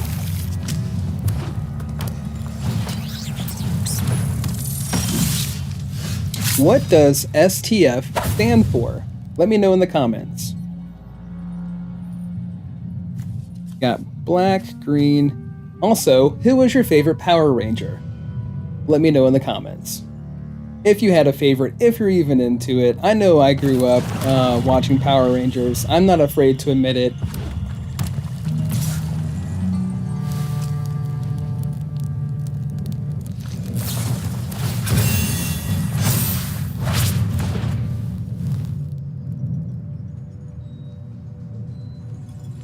Alright, so how much are you going to pump this dude? The +1/+0 to end the turn. It gets the +1/+1 counter.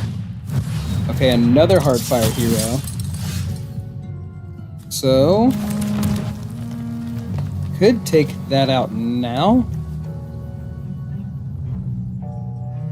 We could just let him target it first. We did find our blue source. All is not lost. All is not lost. So my favorite Power Ranger, again, like, I'm not ashamed to admit it, but I did watch it growing up. And I'm pretty sure that Zack, the Black Ranger, was probably one of my favorites. if not my favorite. Tommy was like a little bit overrated, honestly. And of course, like he was what, the Green and White Ranger from like the time he was like 18 years old to the time he was 50 or something. I don't know. But yeah.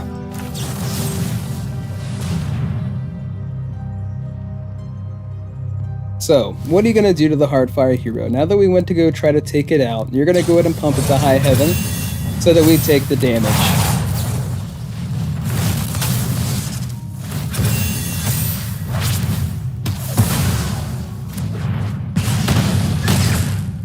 Absolutely. That was impressive. I'll give you that. So the Heartfire Hero, as well as the Scamp, like, they are definitely they're a little scary. They're a little scary. It would be cool, and another change that I might make is throwing in the other Malicious Eclipse.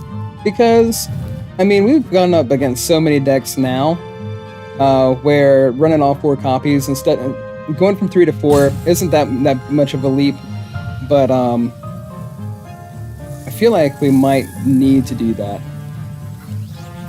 I think I just want to go ahead and take this out now, but I feel like I'm dead either way.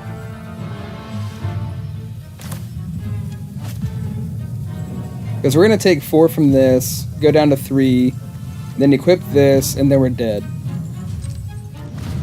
So I think we're just dead either way. Pretty sure we're dead either way? Yeah, we're going to be dead either way.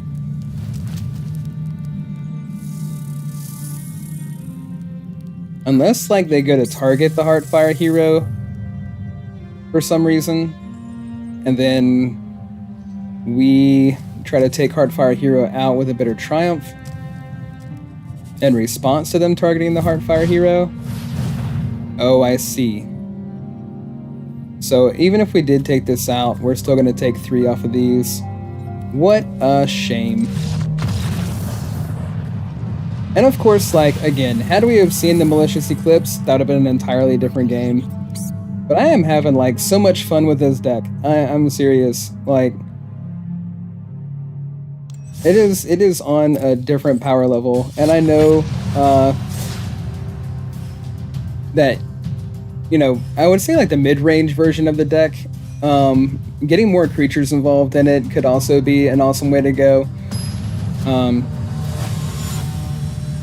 Maybe having like some ramp early on with some ramping creatures and turn it into a Sultai mid-range with, I mean, with the amount of valued creatures that we have right now in these colors, I mean, that would also be ridiculous. So again, I typically don't keep a 2-land hand, but because we do have the Deuce, and we do have our blue source, we might go ahead and keep this. We have Assassins. We have all the removal that we need. And this thing is removal heavy. And I'm surprised we actually didn't see Malicious Eclipse in the last game. I mean, if we would have won it. There's no doubt in my mind. Interact with the environment a little bit over here, because why not? Why not, Sam? I don't know, Burn.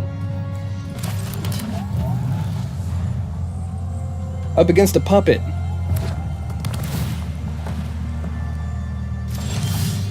Hopefully, we're not up against the Puppet Master.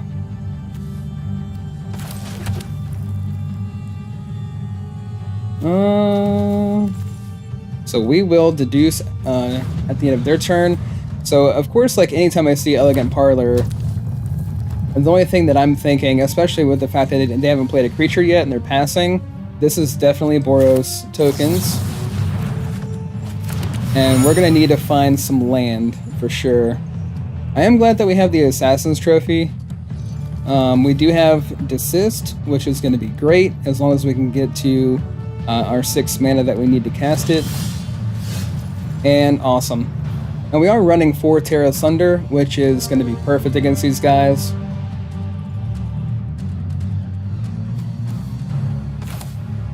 Go ahead and throw the Waste in.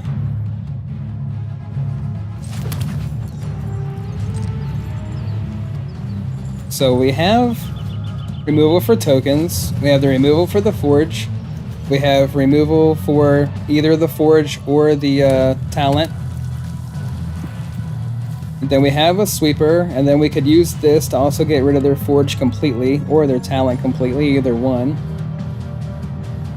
And then of course we can destroy all artifacts and enchantments. And this was one of the biggest reasons why I wanted to go with this particular version with Sultai control, because I mean there's just so much, so many valuable removal options, you know, within the colors. I don't really want to give them a land, so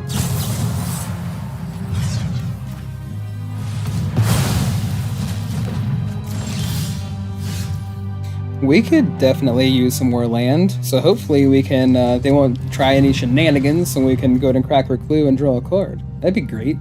What do you think, Master of Puppets? Good idea?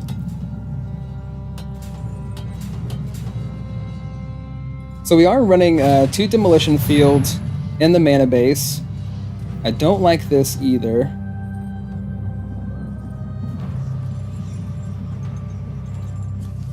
We could Assassin's Trophy destroy the Mirex so that we don't get poisoned to death.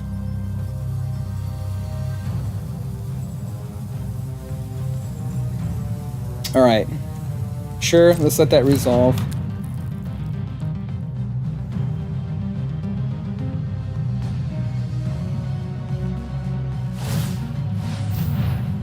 Okay. We'll go ahead and take it out now.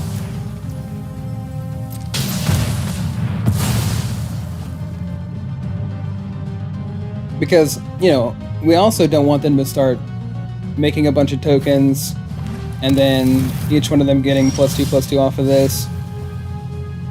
So that was a really hard decision. I just, Mirex, anytime I see it, I just, you know, if I have the ability to get rid of it, I just kind of go for it. Okay, so we need 2 more lands to be able to cast this, which is going to be amazing.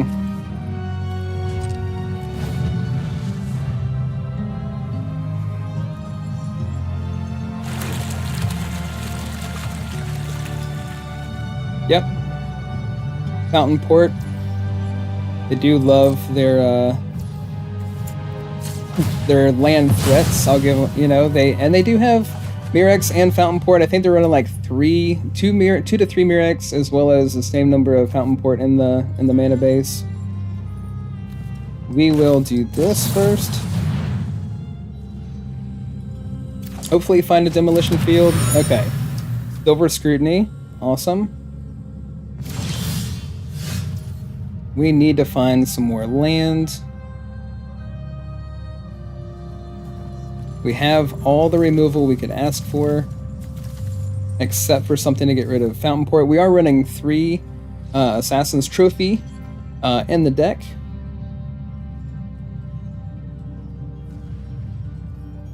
Okay.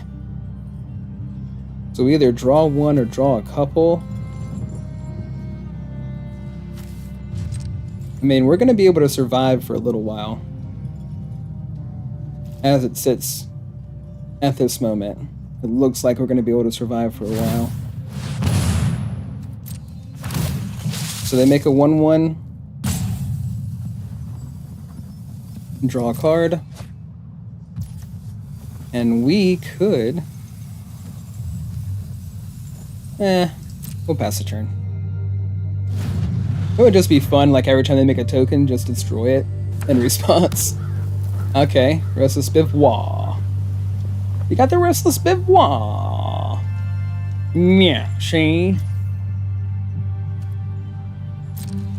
Okay, attack us with your trout fish. With your trout fish. A rainbow trout fish. We'll take the 1.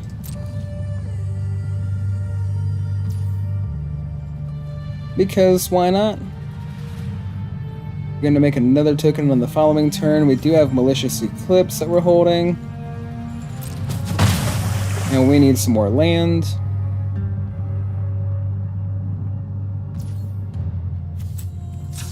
See if we can find one. Hopefully we can find at least one. Awesome. Thank you so much, Arena. You're such a dear and a darling. Appreciate it. Cool, cool. So we found one of our win conditions. Not saying that our lands aren't win conditions as well. We need one more land to make this happen. And we need a demolition field. But we also need to discard a card.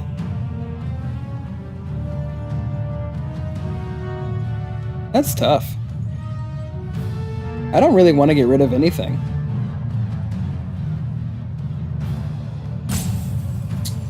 But I guess we don't have a choice, huh? So it's going to be one of the go for the throat. Unless they make another token here. Okay, so they're making another token. They're gonna pump both their tokens, most likely, and attack for 6 next turn.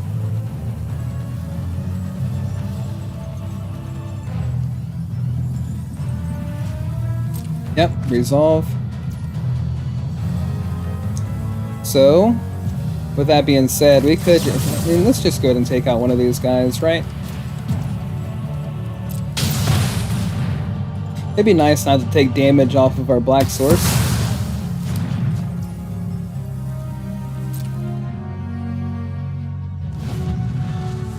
So do they activate the Bivouac?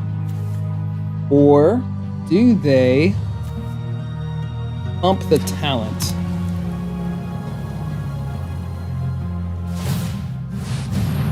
Cool, cool.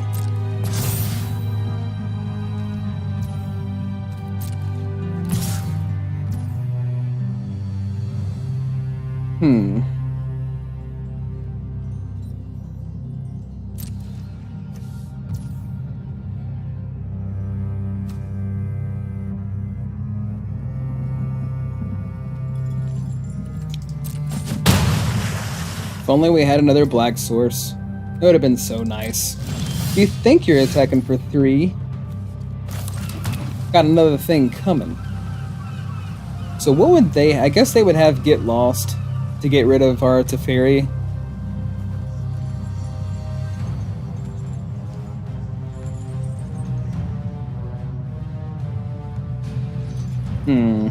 Let's go ahead and pass the turn.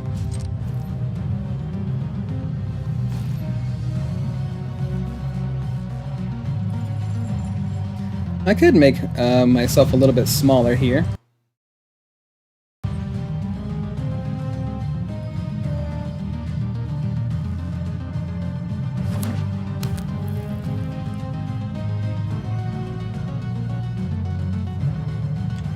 There we go. That way you guys can kind of see the whole battlefield there. Alright, pass.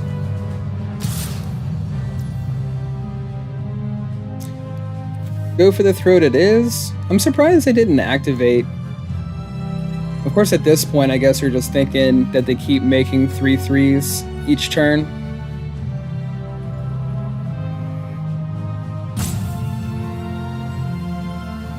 They probably want us to activate one of our lands.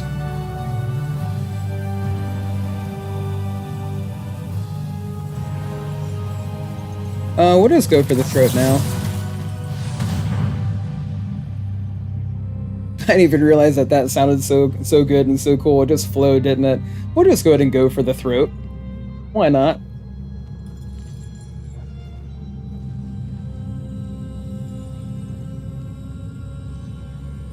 What you doing over there, Puppet Master?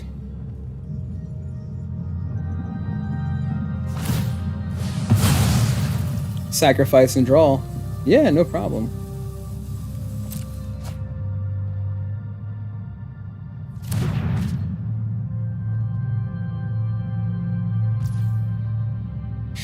Do we want to draw a couple of cards? I don't think so, honestly. I really did think about it. But I would like to draw, at least 3, if I'm gonna use it at all. Could activate some land to try to draw out some of their get lost, but we don't have enough land yet for me to feel comfortable enough to do it. Could cast or throw Teferi out there and make a token, but not yet. Because I would like to have the other 2 mana open to get rid of this in case they were to attack into them. But we definitely need to try to get some of the cards out of their hand. Got another Mirex on the battlefield. Not really a fan. We're gonna have to try to find an Assassin's Trophy or 2. Or a Demolition Field. So I think we just want to draw a few cards. Could have drawn a little bit more if we would have waited to our main phase, but we have way too many cards as it is.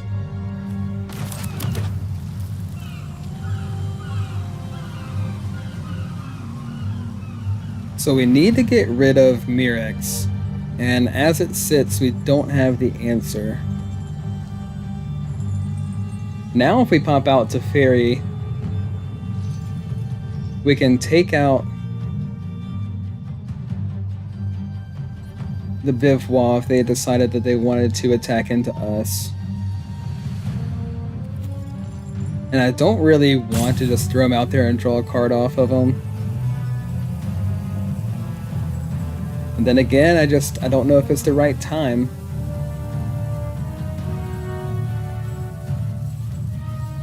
We could pay 6 and knock out the talent, but that's a lot to just get rid of 1 talent. Okay, Teferi it is. I'm finished running from battles I might not win.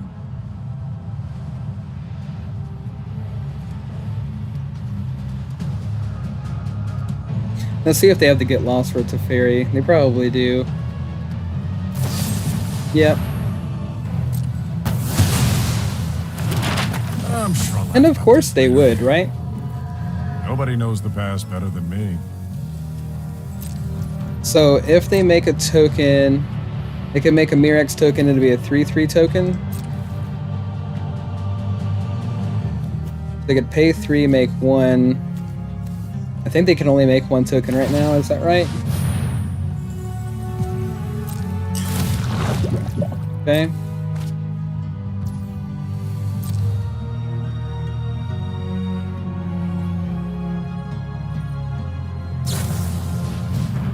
Sure, torch the tower, no problem.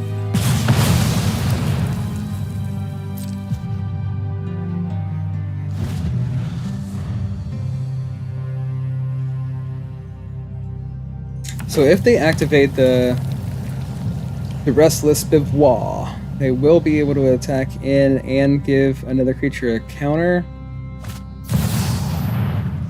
I see. So it looks like we're going to need a Bitter Triumph Archangel Elspeth.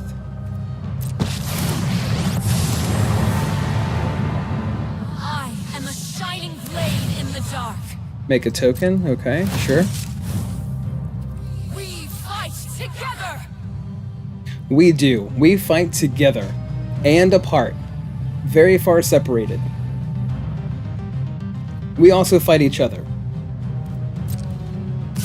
Alright, so this is going to be non-artifact. We're going to hold on to this because we're going to need that for Elspeth over here.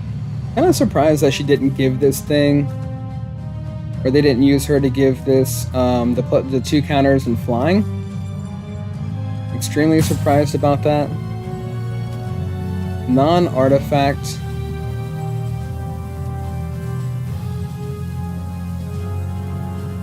Okay. I guess we take the 3.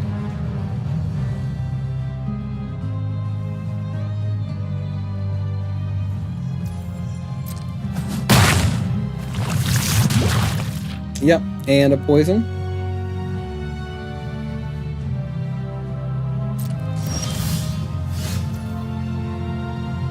Okay, so if we just had a way to get rid of Mirex and Fountain Port. Those are the two. Which, we have plenty of ways to get rid of this. We need to get rid of the Mirex and the Fountain Port, and we would be doing just fine. We can cast a Deadly Cover-Up. We could get rid of both of these tokens. They would be able to make one token.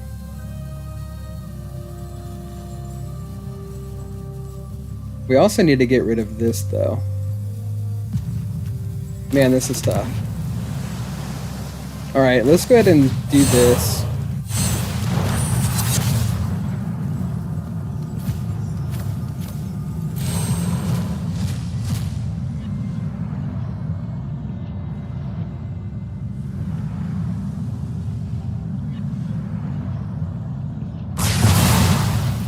Okay.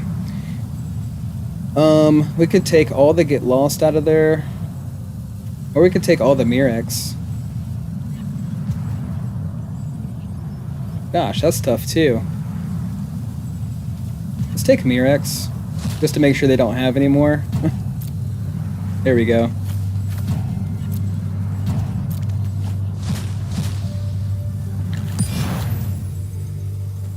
Okay.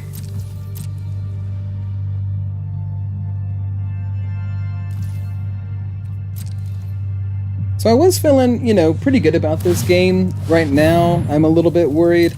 It would be amazing if we could find another Silver Scrutiny. Okay, they got a couple of Sunfall in hand, a Carrot Cake, a Get Lost, a Braid, and a Forge. Okay. Of course, Get Lost is the one that we're most worried about. So a Braid, Get Lost, Carrot Cake, 2 Sunfalls. Then we have 2 unknowns. We're at 36 cards, we're at 33. Make another token, sure. This is our fight to win.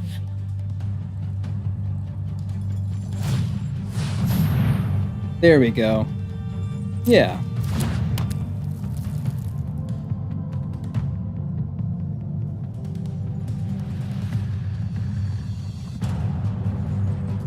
So attacking for 3. If we wanted to get rid of this, we'd have to use the Bitter Triumph.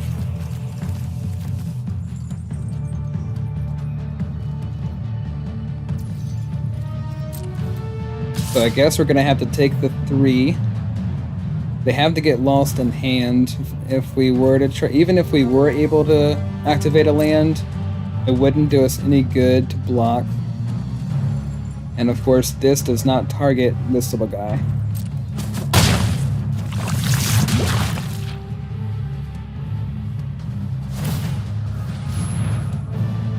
Yep.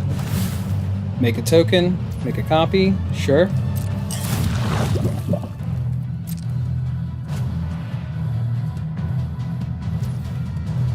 Okay, so go ahead and do this now.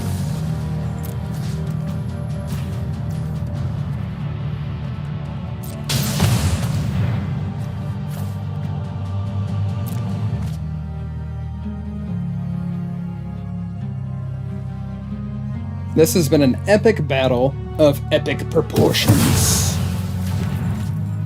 I must leave, but I believe you can win. Okay.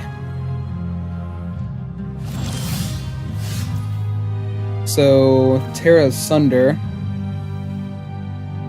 is also really good, for obvious reasons. So they're going to be able to make another token. We need to be able to draw some cards. That's really like what it boils down to.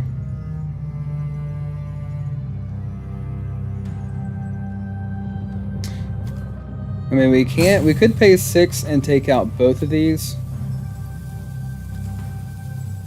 as well as both of these. Then we just have this left.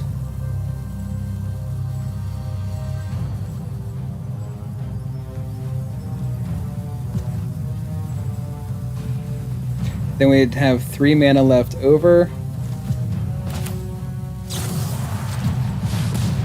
That's probably the wrong call, to be honest, but hey.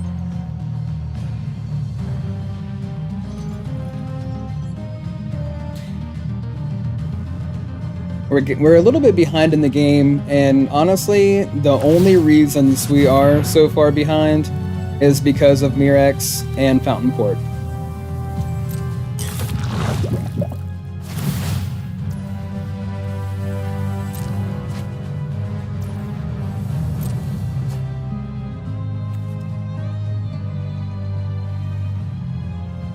If it wasn't for Mirex and Fountain Port, this would be a completely different game. And,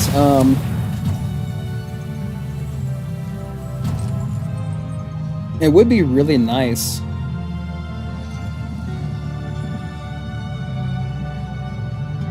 if we could just find our other Assassin's trophies.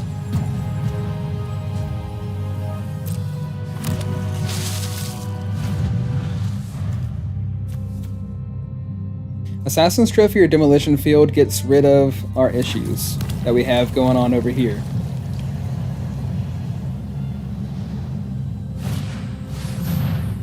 So Carrot Cake, another token. Do they have another talent in hand? I'm sure with the amount of cards that they've got, they probably have it. Attack for 2. I'm surprised that they're only attacking for 2. It's so weird.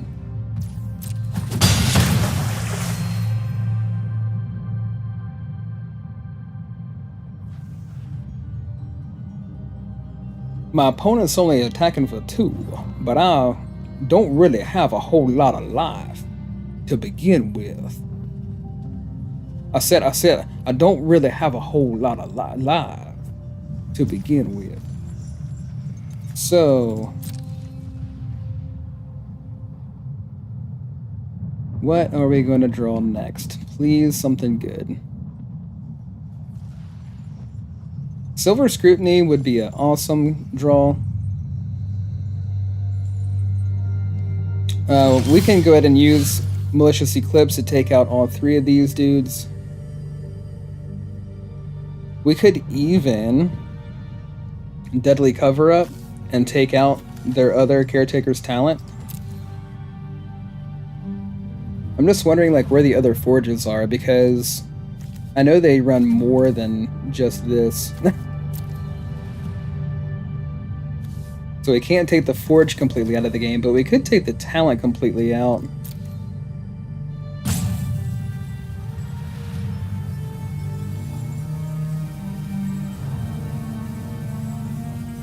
Okay, so we play a swamp.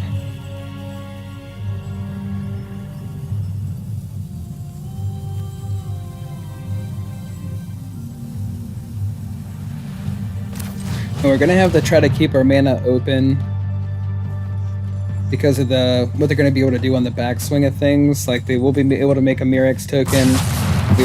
They will be able to make a fish as well. And this is just such an epic game going on right now. I could really stand to gain some life. That would be really beneficial. So, in the newer version that I'm going to be doing with Sultai control, I'm definitely going to be adding some counter spells to it. Definitely going to be adding life gain, because right now I think the only way that we have to gain life is by attacking with Restless Cottage and making a food token. So we can take out the tokens over and over and over again, and they're just going to keep reproducing the tokens.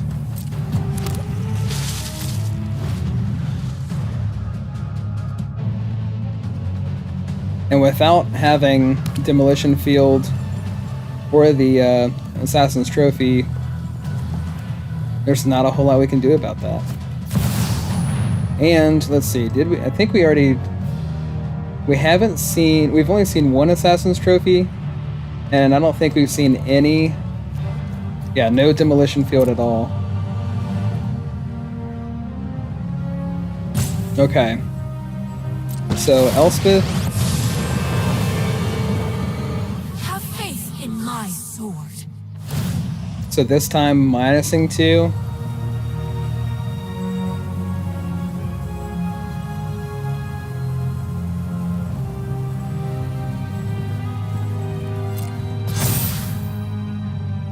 You've earned my blessing.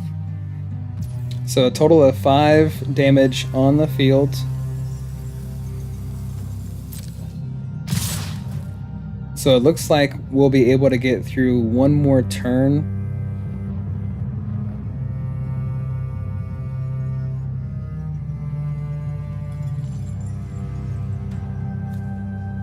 I would rather use this to take out Elspeth and then just take out one of these and go down to 1 life, but I'm sure that they have something. I mean, once we get down to 3, they probably have the win in hand anyways.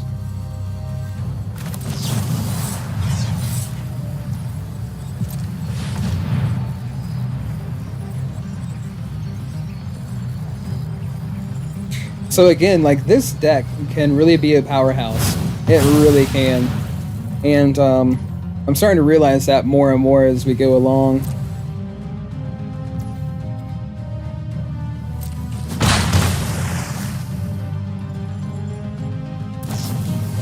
Yep, and there's the Helix. No problem. It was still an epic game. Had a ton of fun. An absolute, you know, just a ton of fun there in that matchup. So, in a 3-color deck, I'm just wondering, like, do we really want to run the 4 copies of Demolition Field? And the answer, in my mind, is no. But against Boros tokens, I mean, I don't know, maybe the 2 Demolition Field and 4 Assassin's Trophy would just be enough. If we could just see them, that would, you know, that would have helped if we would have just been able to see them. So again, draw, removal, win con. We could use a black land, but it's a good thing that we've got Deduce going up against Boruto 93. I'm just going to call him Major Burrito. I think we're good. I think we're just going to keep this Major Burrito. Armored Dragon. Cool. What's up, buddy? Again with mono red. Well, you know, it would be great if we had the black source against mono red for sure. We have the spot removal, we have the sweeper, and we don't have any black currently.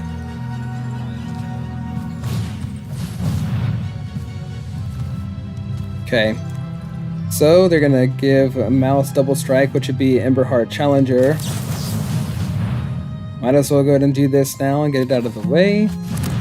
Okay, a tapped black source. That's not exactly what we were going for.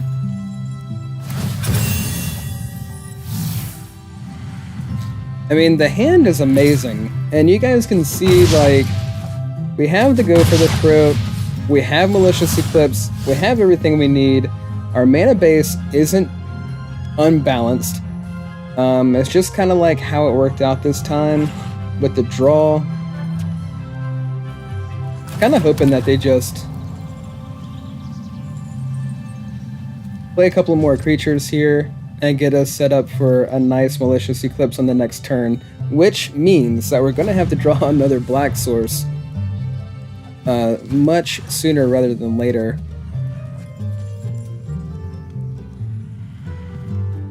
So the Manifold Mouse is going to make Emberheart Double Striker again. Yep.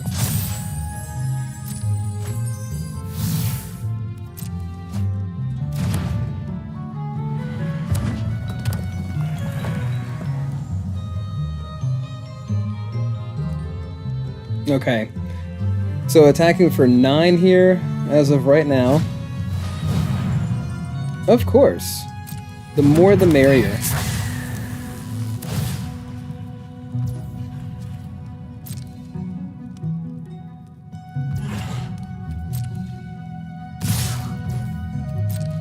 Alright, and then what are you using your last mana to do? So this is gonna trigger, that's gonna trigger, what else are we doing? Anything?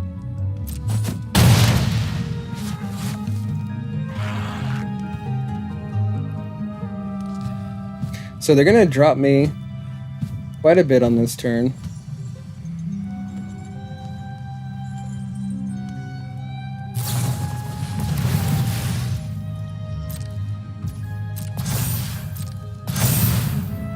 And there it is. And that's just and that's the thing with mono red, you know. If we would have had the black source in hand, of course, running a 3-color deck, we would have been just fine. And it was just the way that one worked out. So again, like, the deck is extremely powerful because it has all the removal, like Tear Asunder. I mean, that one alone just really makes me happy. Just being able to exile like any permanent that's bothering you. Assassin's Trophy, of course, in my opinion, is the best removal card in the game. Black and a green mana, instant speed removal. Get rid of whatever is bothering you. Yeah, we're gonna give our opponent a land, but hey, just an awesome card. So here we have 2 win conditions: Teferi as well as Nissa, Deadly Cover Up, and a Tear Asunder. We're on color, and we're going first. All right, seems okay to me. Seems pretty legit. Pretty cool sleeves, I guess. Not really interactive, but one of my favorite movies is the original Crow. I really want to see the newest one. I can't remember what the guy's name is that played it, but I just want to know if he like destroyed the movie. I really don't think he made it better by taking the role as the main character in The Crow, but I just gotta say, like, it is one of my all-time favorite movies for sure.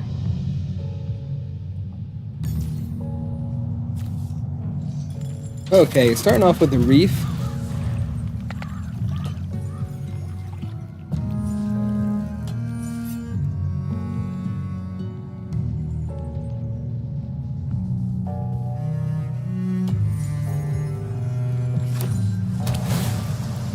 Okay, Dimir so far, one with the multiverse, so we're looking like Dimir control.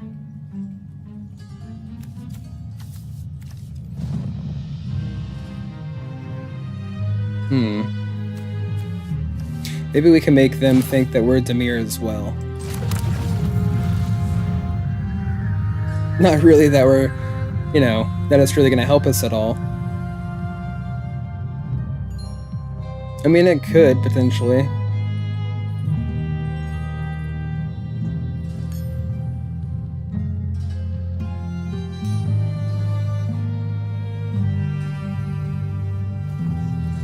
They could think, oh, is this a mirror match? And then be like, I don't have time for a mirror match, and then just jump off, you know? Just be like, I quit. I don't want to play in a mirror match. I mean, that'd be kind of cool, but it doesn't look like that's going to happen for us. Oh, look at that! Look at that. It looks like they're playing Sultai as well, guys.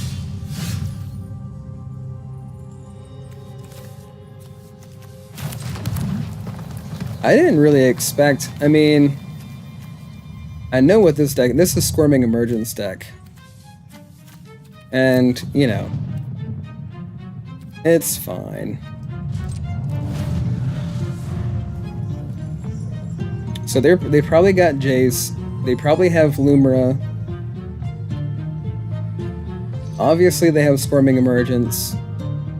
And we're definitely gonna need to redo this version of Sultai Control. I mean, how do you be a control deck running blue with no counter spells? Well, we are. And we thought it was a good idea, but we are proven wrong.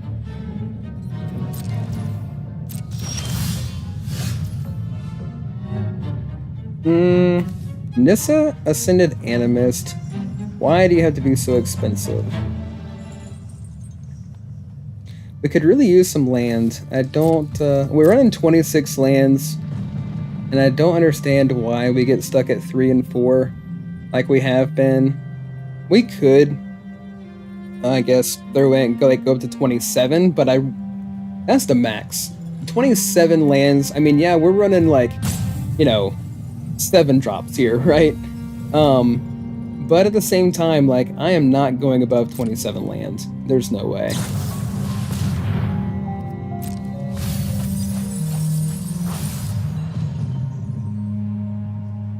Cache Crab. Mill 4 cards. You put a permanent card from among the cards milled this way into your hand. If you control a squirrel, or return a squirrel card to your hand this way, create a food token. Okay. That's pretty good value for a common. Okay. Sure.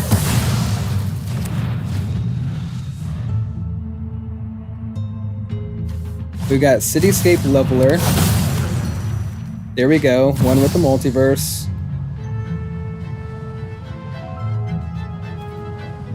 Sure. So we're gonna have to discard a card. And we're also gonna have to try to get rid of this thing. So let's go ahead and do... play lands and cast spells from the top of your library? I don't think so.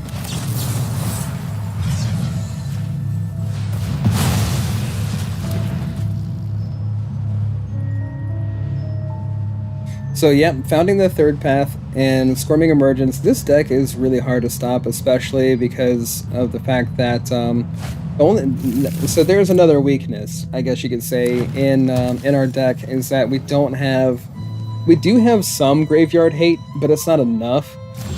And I would like to add something that exiles my opponent's graveyard completely, especially because Squirming Emergence is so popular.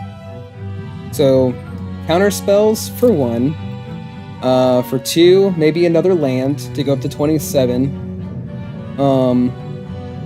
And for 3, well, 3, gain life. We definitely need to gain some life in the deck, more so than just relying on our creature land to provide us the food tokens. And then the 4th is getting rid of our opponent's graveyard. So those are the notes, those are the key takeaways that we have right now. I kind of just want to get rid of this thing. Let's go ahead and just drop the life.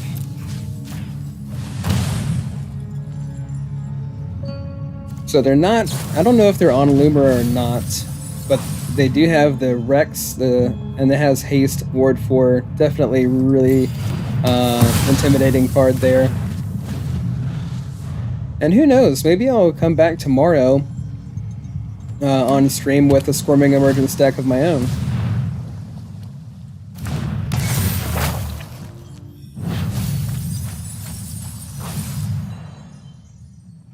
I was actually thinking about doing mono red tomorrow. Not really sure.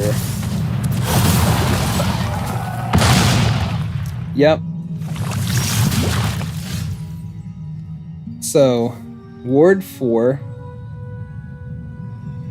And which means that we couldn't get rid of it even if we wanted to. And we don't have the removal. So guys, I'm going to try to end the stream on a win, which shouldn't be too hard, honestly. I mean, we had chained together a few wins in a row, and you know, kind of hit a brick wall. But we do know where our weaknesses are with Sultai control. And black, blue, green again, just like my favorite 3 colors. My favorite deck to run, again, blue, white control, sure. I just hit Mythic with blue, white control in the last series that I did. And this time we're not really doing a series so much as we're just gonna try. This season is kind of like I just want to bounce around, try some different things, try some new ideas, and see what happens. And of course, we're still gonna try to climb to Mythic again. So let's see. We have all the colors that we need. We have the removal, we have a sweeper, we have a win con. It all sounds good saying it out loud, right? But again, a lot of times that's just not good enough. Is it Marco Luce? Marco Luce! It was Colonel Mustard in the library with a knife.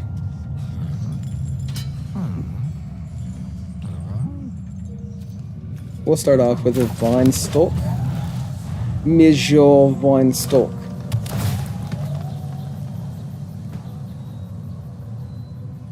Yeah. Surveil 1. What do we got? I mean, that's some cool art. I like that art for Gumdrop. You're a monster!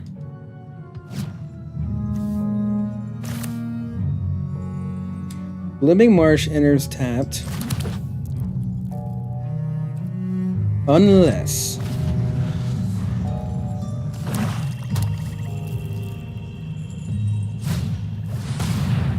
So, a squirrel. Is this guy... So we have Gumdrop, then we have squirrels. Food tokens, he's on food tokens, okay. Sure.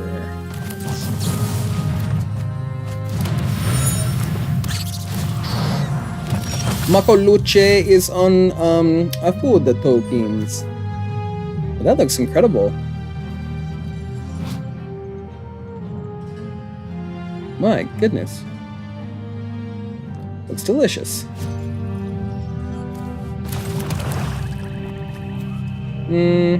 Sure. Go ahead, buddy.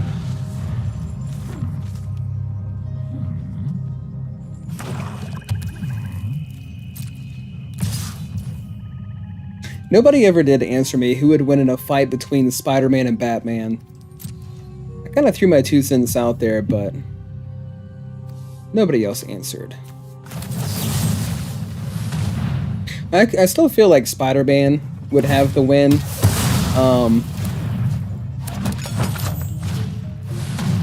Because, again, like, Batman went up against Superman. But Superman has the weakness of kryptonite. So we could sacrifice our clue token. We really don't want to do that. Or we could just lose the 2 life and let our opponent draw. Decision.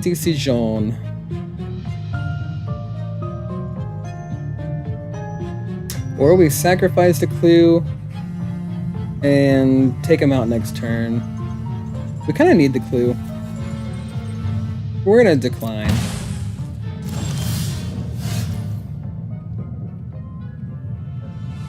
So I have to wait till the following turn because both of these guys come into play tapped.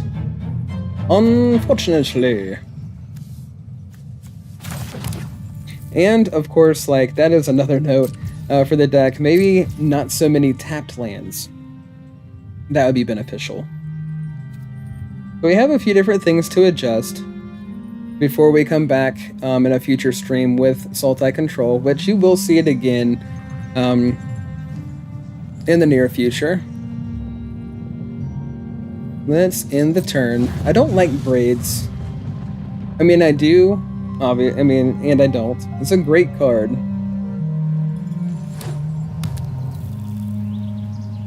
Not too much of a fan when I'm having to play up against it, though. So Tough Cookie's gonna come in. Gonna make this a 4/4 on the following turn. Okay, let's just go ahead and activate this.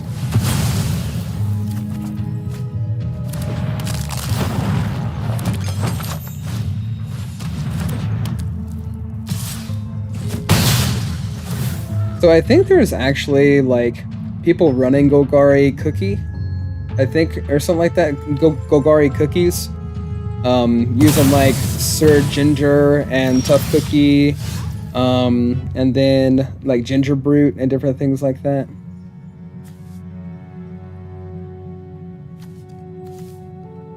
So this, look, I mean, it just looks like a form of Golgari Cookies.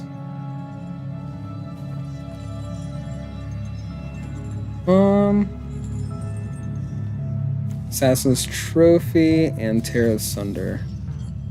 He's gonna make this a 4/4.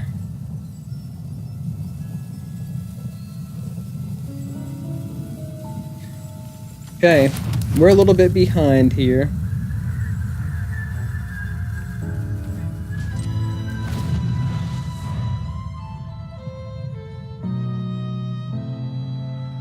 Just a little bit behind.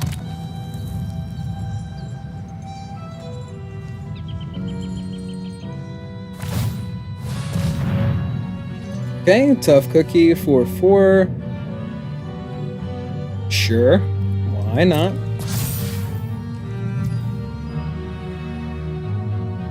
So attack for 9, drop me down to 4.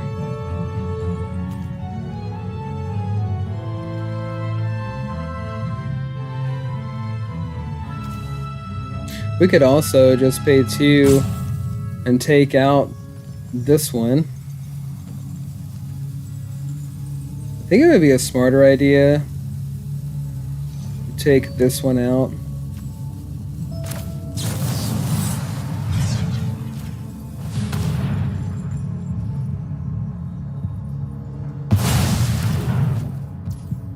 So then we could use Eclipse to take out Tough Cookie. We still need an answer for Restless Cottage.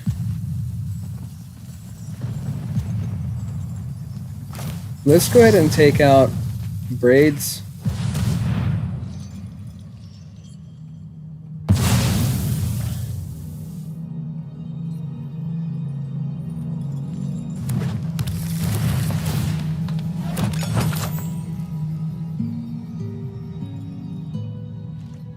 I don't know. I feel like Spider-Man would give Batman a run for his money.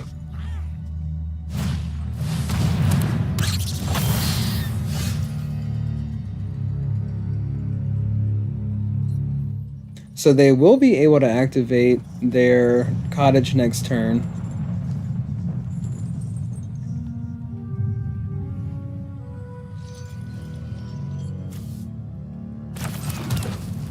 We could go ahead and play the Nissa and get 1 token into play. We will have to go down to 9 life.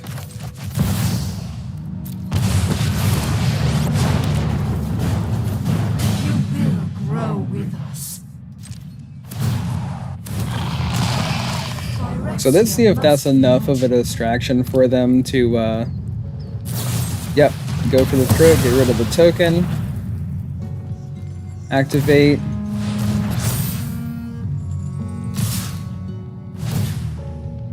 Yep.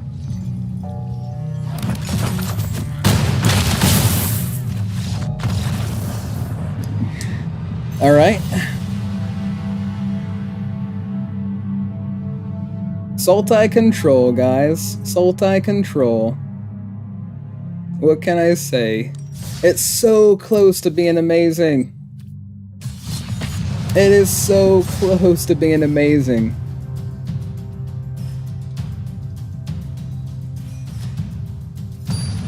I'm pretty excited about it. Speaking of Spider-Man. Okay, we cannot keep this going first and being on 2 lands. We keep ending up with 2 land hands. These 2 are great. This is also great, but you know, if I had to get rid of anything, we're gonna want to get more cards in our hand. So we're gonna go ahead and drop this one. We do need a green source. We have the demolition field. Maybe we could use that to find a green source. Start off with a Restless Reef. But, you know, these 3 colors have all the makings of, you know, just being incredible. Having all the answers.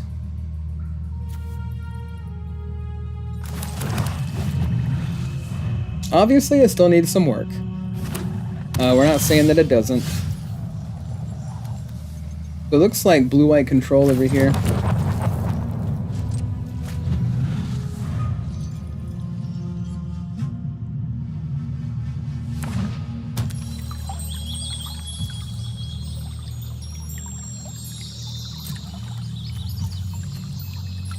I guess we'll go ahead and get a green source.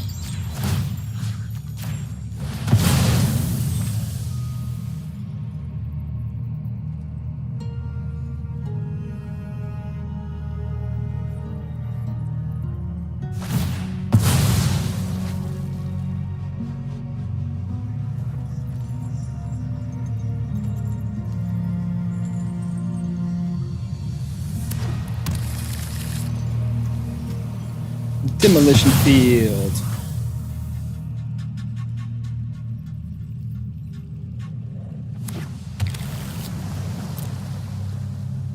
So grab green. Now we've got all 3 of our colors. We have a couple of sweepers, which I don't think that's really going to matter here. I think that they're going to be trying to mill us out with Jace. And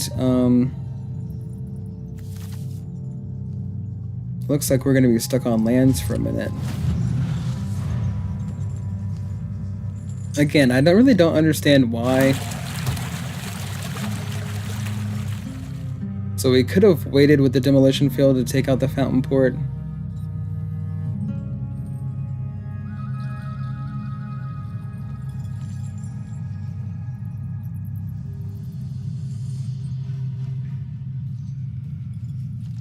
I think we might actually like try to go up 1 demolition field.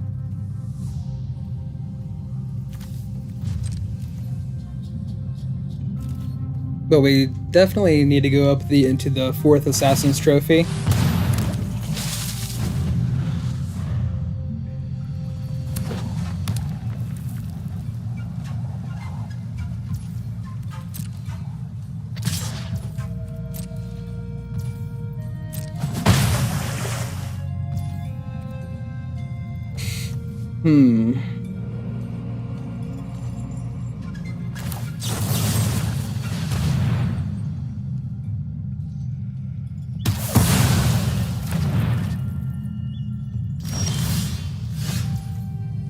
Okay, we're still stuck on land. We're gonna go ahead and just drop this game here. And I know we had some wins, okay, I promise. We started off the stream with some wins, and as we've gone, we've just kind of dropped. But, alright guys, regardless of what happens on this game, it's going to be my last one. Just letting you know going in. I've been having a lot of fun with it though. Like, I play tested the deck, you know, quite a few times.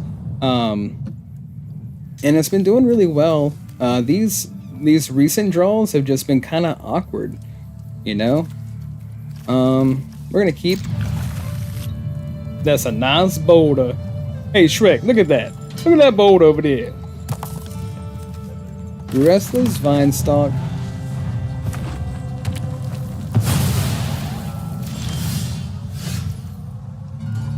We're going up against mono red. At least that's not a slick shot as of right now. We have 1 piece of spot removal so far, and we're going to need some more, obviously. We have so much of it in here, and it's just weird that this is kind of like the last few hands we've drawn has been like win condition, some sweepers. It just really is strange. There we go. That's what I'm talking about. So the deck is doing really good against like mono red when it comes to this particular version. Got another slick shot in hand.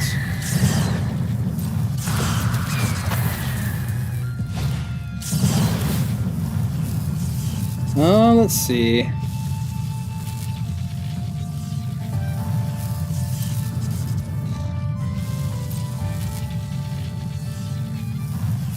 Might as well go ahead and take this one out.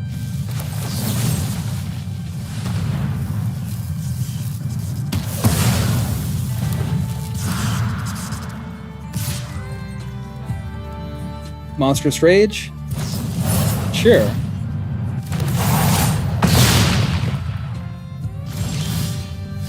And I saw they dropped the Mishra's Foundry over there.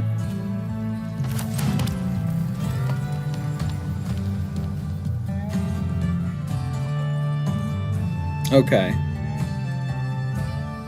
This isn't exactly where we want to be. Let's go ahead and pass the turn. That's a nice boulder. And now they're going to use, well, Manifold Mouse. Now we need to try to find a land. I don't think using Assassin's Trophy for Slickshot here is going to be smart at all. Yeah, I know it's my go opponent, thank you. I'll just go ahead and mute you.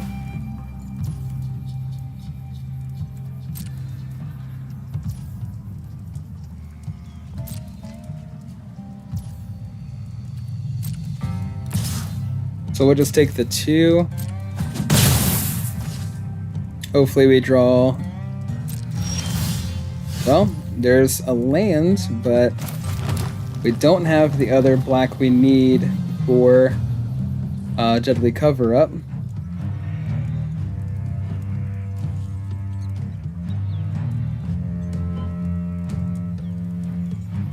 Okay, pass the turn.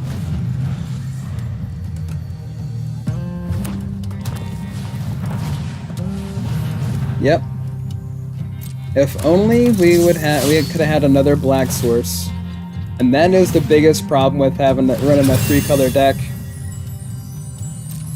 So maybe we go ahead and throw the Fabled Passages in here as well.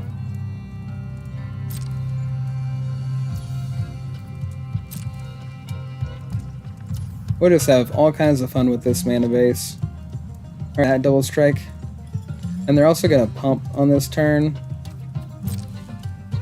If we just had another black source, this would not be happening at all.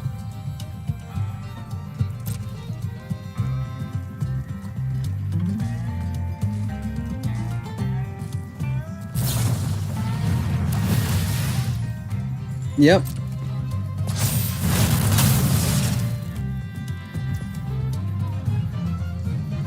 So 8, and then this is going to give this one +2/+0. So 3, 7, go to 3.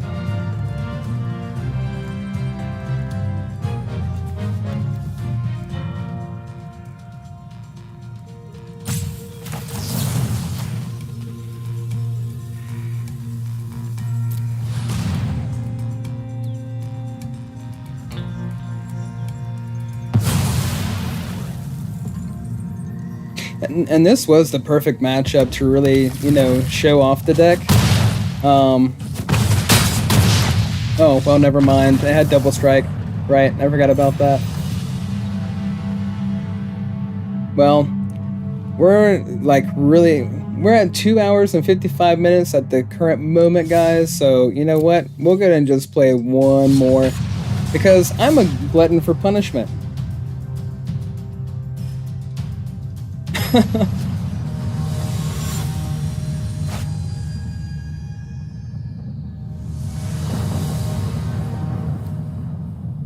Ugh, those 2 landers. They want us to have a 2-land hand so bad. And we're so far away before being able to cast those. All 3 of those. Mulligan? Okay. Not a whole lot better, but something. I guess we'll have to get rid of Terra Sunder. Really would rather not.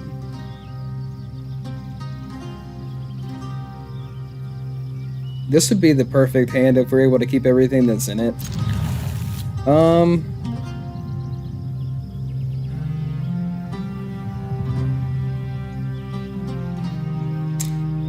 Kind of want to hold on to the sweeper. If they're on tokens, this would come in handy.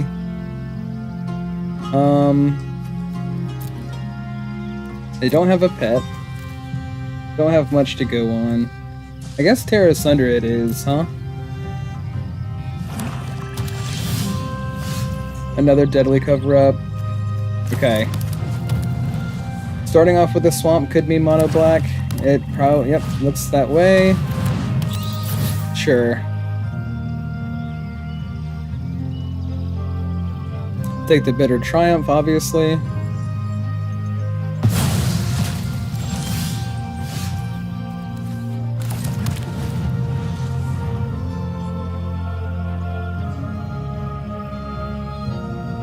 So, I may have lied. This is going to be my last game.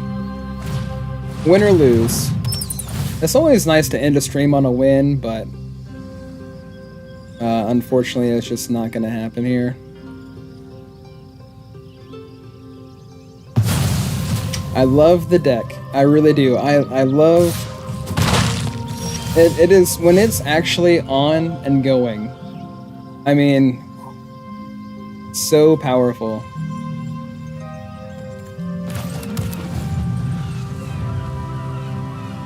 And we just keep getting to the points where we get like 3 lands and get stuck. And, you know, I'm running a bunch of draw spells in the deck, and it doesn't matter, apparently. We're gonna need Terra Sunder. I guess we're gonna have to get rid of our win condition. Because we will need Terra Sunder to get rid of that.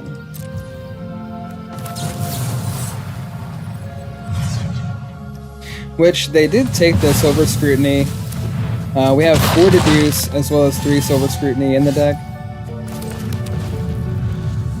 So we could probably stand to have another couple of draw spells. And of course, like, everybody's playing Mirex, everybody's playing Fountain Port. It's just a lot of different lands to keep track of.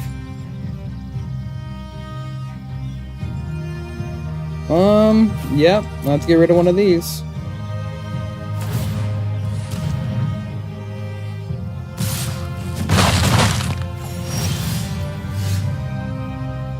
Did I not use Terra Sunder to get rid of that thing?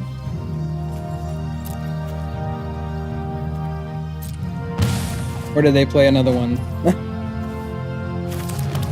Here we go.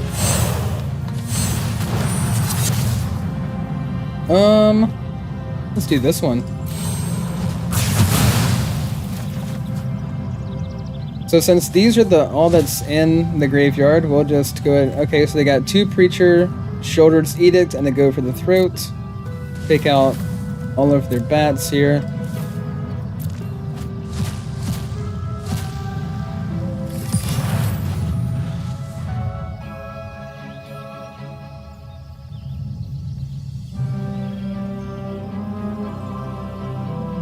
So they could go ahead and pay 3 and play a Preacher. Okay, there's a Liliana. Those who get in my way tend to regret it. And that's fine. We'll get rid of the Bitter Triumph.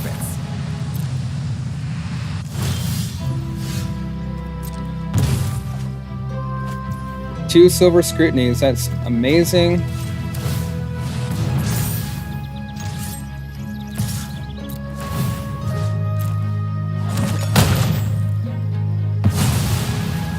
Delay, nothing more. So they play a Preacher? Sure.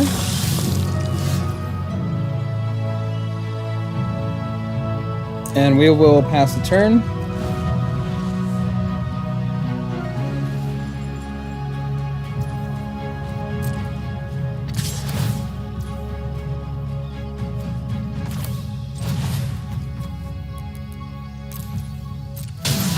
Get some cards in our hand.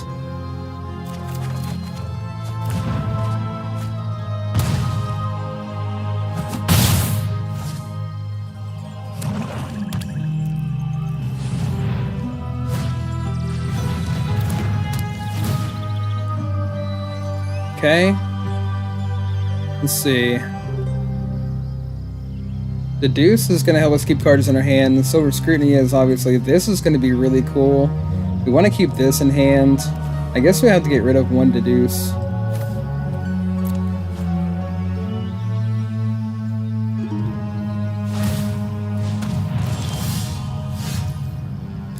So we could use Deadly Cover-Up to get rid of Preacher, and then take all the Preachers.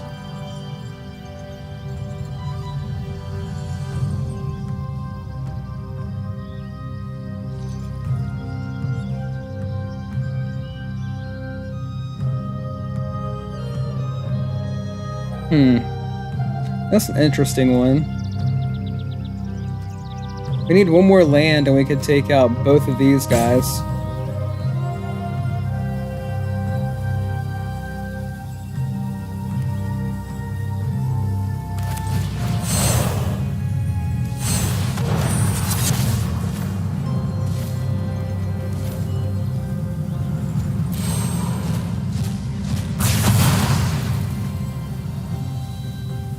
Could take all the Lilianas too.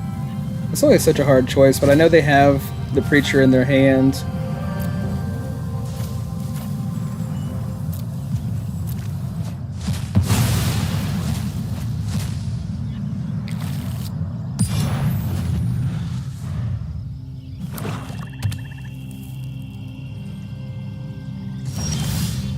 Cool, cool. Now we have Assassin's Trophy that can take out the Mirex on the other side. Of course, if we go to activate our land, they're just going to make us sacrifice it. And we could also just draw a few cards at the end of their turn, which that sounds like it could be an amazing idea.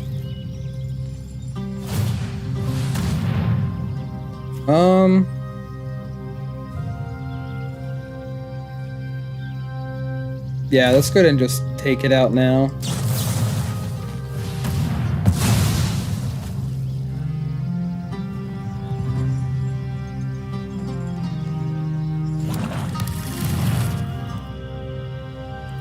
Sure.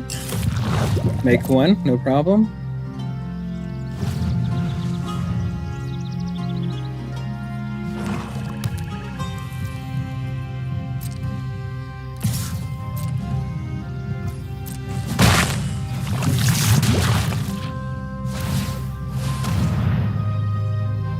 Sure, level 3, no problem.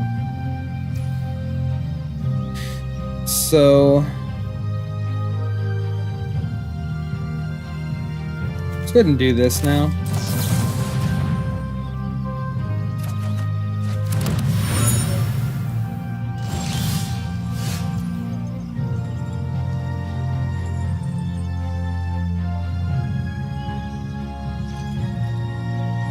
We could use this to get rid of one of the enchantments as well as the token. Do the Restless Reef down. So on the following turn we can play Desist and get rid of these two.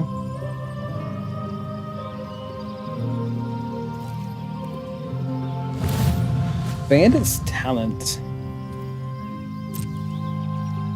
And this is a really good card for an uncommon, I will say that.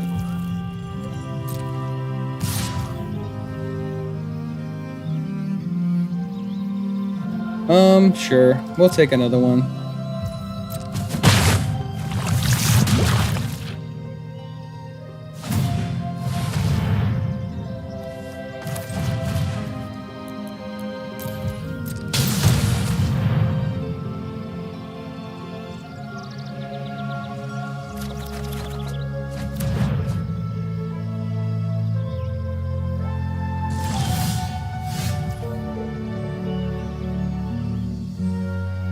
So if we play Teferi, they make us sacrifice a Planeswalker.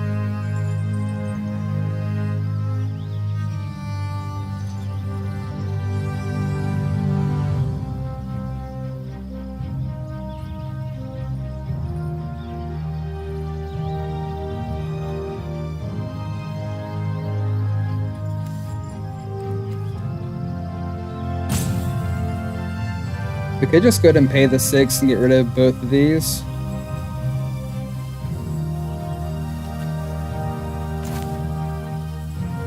But I don't really, I mean, we don't really need to, I guess. Not yet.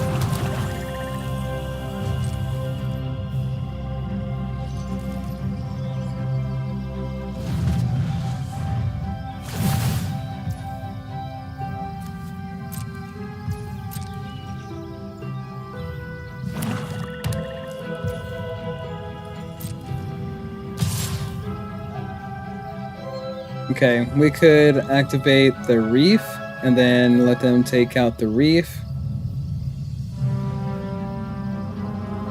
Or we could just go ahead and do this.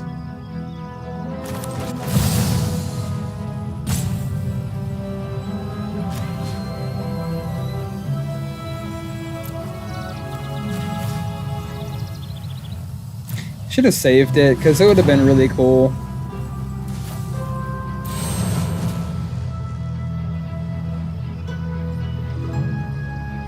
I really do love that card. And I really want it to be a 2 of. I just don't want to see it too early. Bronco.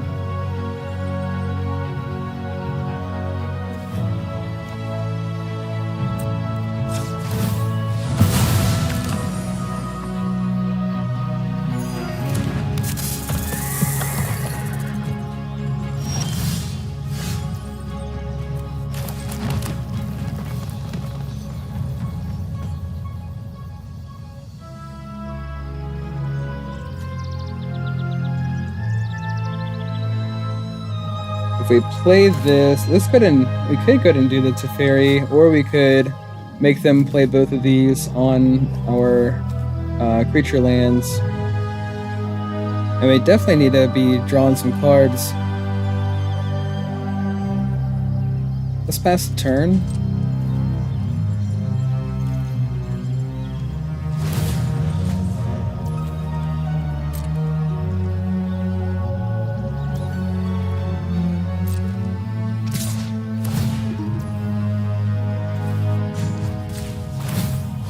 So we'll make them have a sacrifice.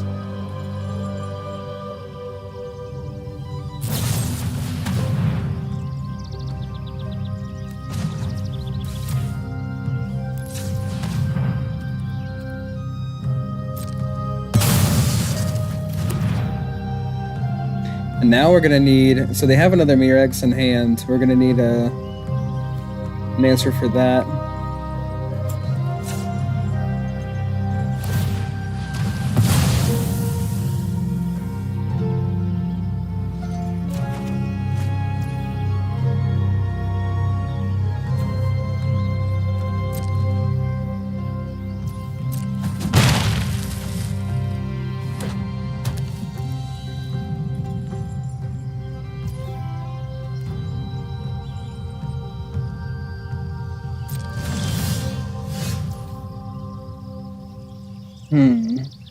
Okay.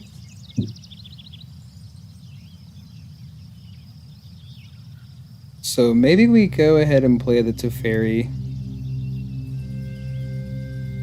We're definitely going to need some counter spells for this, though.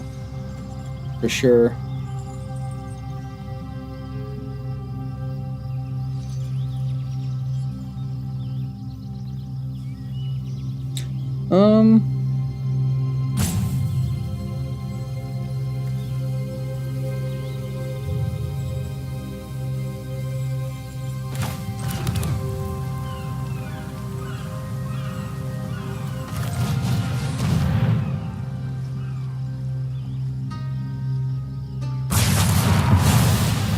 There we go. Cool. So they'll make a Mirex token. We'll try to block it with the cottage.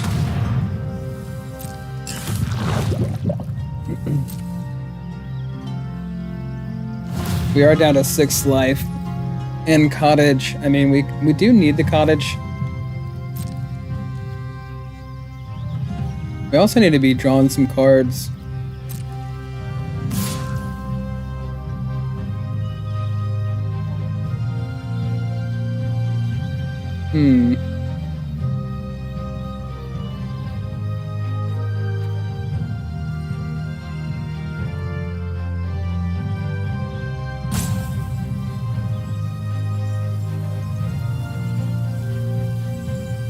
Sure.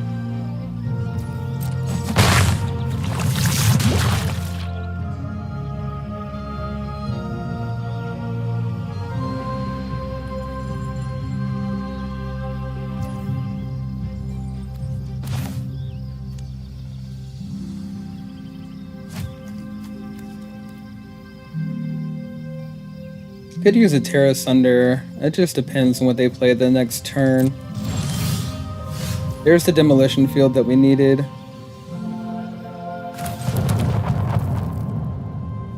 So as soon as I go to activate their Mirex, we're gonna take that out.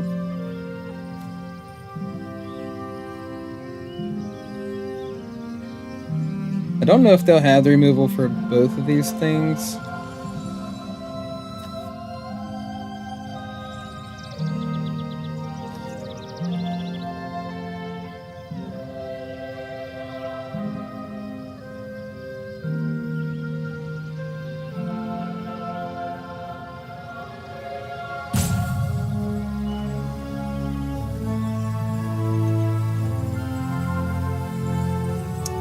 Tough.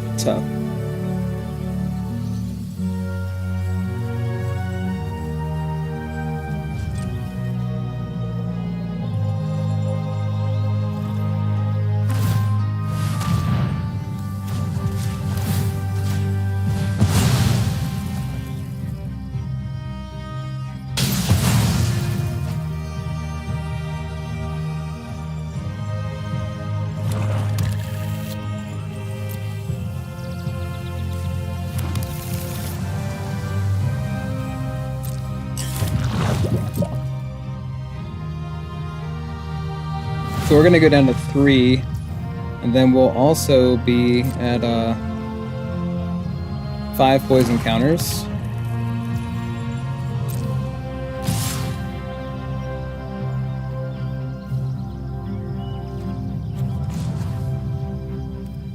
Kinda need to be gaining the life. Could take out one of them with Terra Sunder.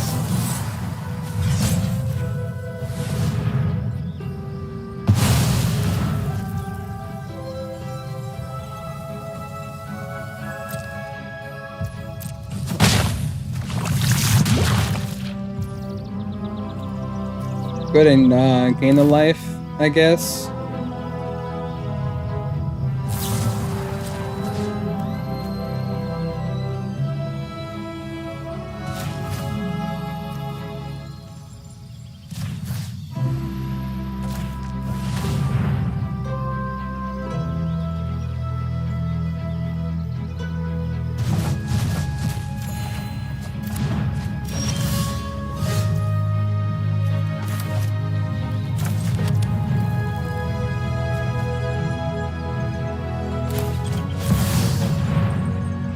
There we go. Get a Teferi going.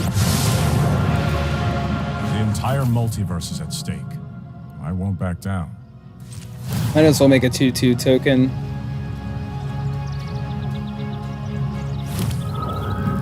Who's that handsome devil?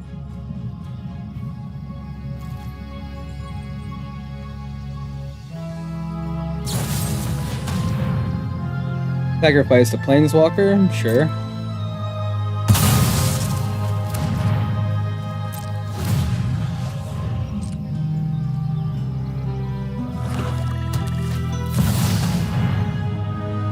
Okay. Yep. Alcatraz.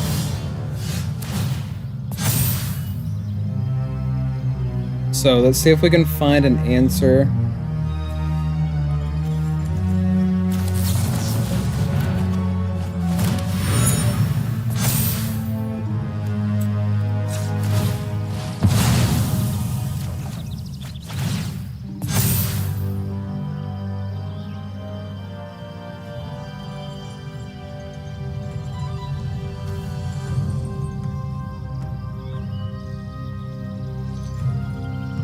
So the question is, does he hit the graveyard? And if so, then I would be able to take him out.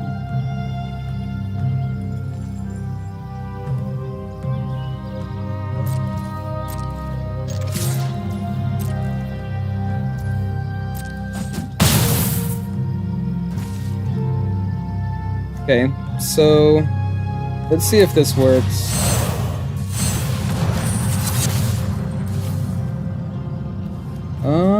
Maybe just this one.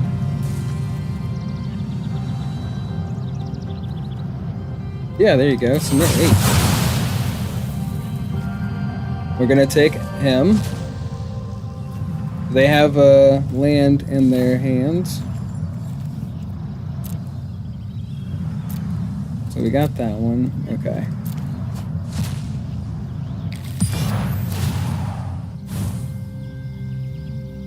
And just play another land and pass. We should have actually kept the land in our hands.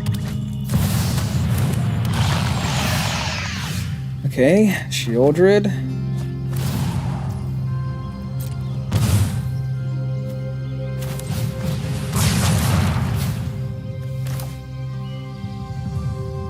Oh, it gives a -2/-2.